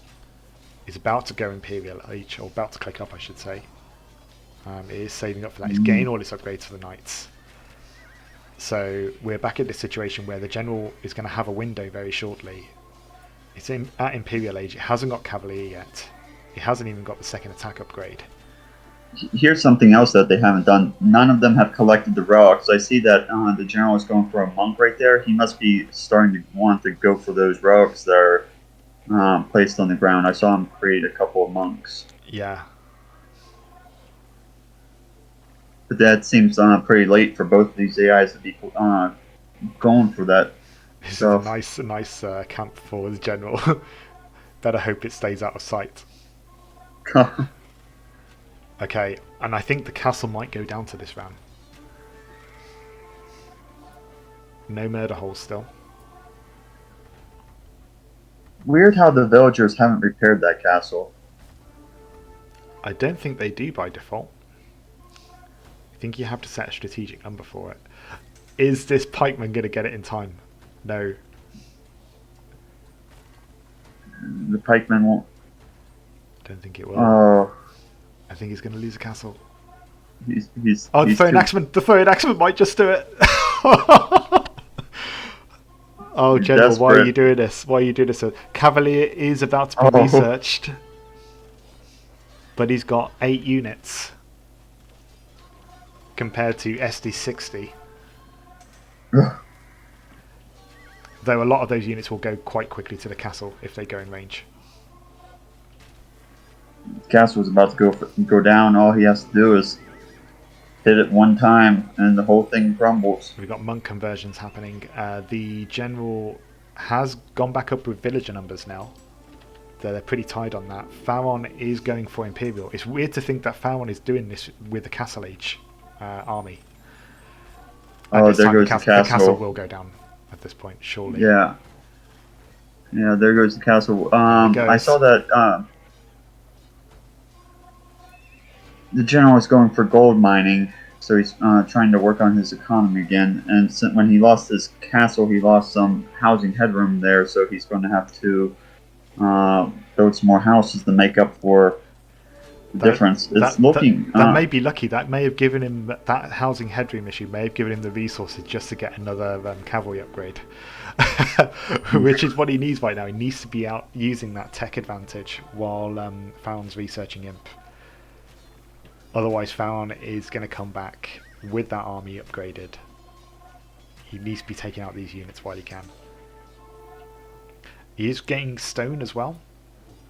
Yeah, I saw that he's going for the stone mining. Oh, there's another castle And here. That's really nice. He still wants those relics. He's training another monk. Pharaon's collecting them as well now, though. It's a race for them. Okay, now he's building his army up. I like the general's military bonuses a little bit more than I like Pharaon's right now, but Pharaon has a lot more units right now, which... Halberdier, he's gone straight for it. He's got to Imperial. Halberdier. Those Cavaliers are going to have a problem. Yeah, that'll help him out. If he gets that, I feel like he can avoid that castle. I feel like... And we've got another castle coming up here, but it's going to be denied, I think. And at the moment, this castle's doing a lot of work. Yeah, that castle would have been nice, but I feel like it was a bit too aggressive. It would have been nice to get it up while they were distracted, but this army is getting out of control. General's on 8 units. It's the castle that's doing the work. It might be best to remove that castle and get the rest of your resources from deleting it and try rebuilding what you can at this point. Yeah, although he's going for trash now, and he's still got the village account. Oh, but the Treb, and we got another castle being built here, or being placed at The least. the Treb changes everything. I feel like this is over for the general. Oh, Leif, so close. I agree. I think this is Pharaon's game now. The score says it. Yeah, It's got the army it's 3,000. composition. That if he doesn't change things right at this moment, then it's going to be over.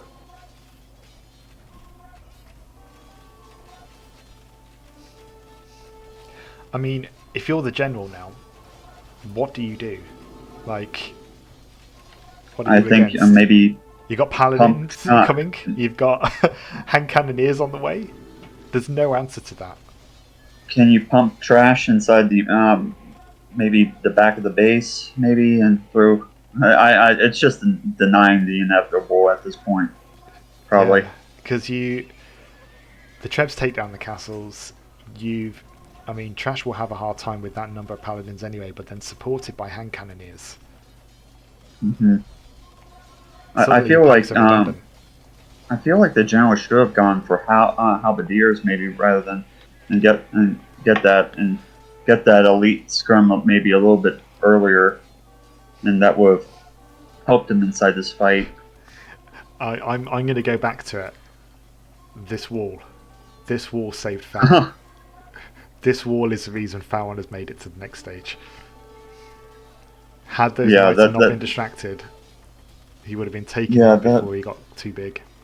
I think that the wall has protected many different AIs, like in this tournament, because it's just messed with the AI engine brain almost. Because especially older AIs, they're like, "What is this thing? Why can't I? I just want to attack." There's an enemy building. Quick, destroy it. Yeah, the tower, but some AIs literally cannot attack it because they don't have wall targeting mode on, so they can't they can't attack the tower. So we had. I mean, General thankfully had was smart enough to attack walls around a tower before attacking the tower. I did worry that was going to be a thing. I just saw Tyrion's joined as well. Hi there. If you get a chance, watch this game back because this one went to the full 7 games of the best of 7. Brilliant matchup. And there goes the general resigning right there. There it is. So good job to both competitors here. Absolutely, and I think with this score as well, with this final round, the crash in the second game becomes redundant because, had the game had been reversed, Pharaon would have won that. So even with reallocating that victory to the general, Pharaon takes it 4-3. So we're going to have another Pharaon versus Rehoboam fight in the loser bracket E. Well, maybe with a bit more practice now, Pharaon will just get those towers just right. Because he threw away a couple of games with Airborne just because he built those towers far away, similar to the general here.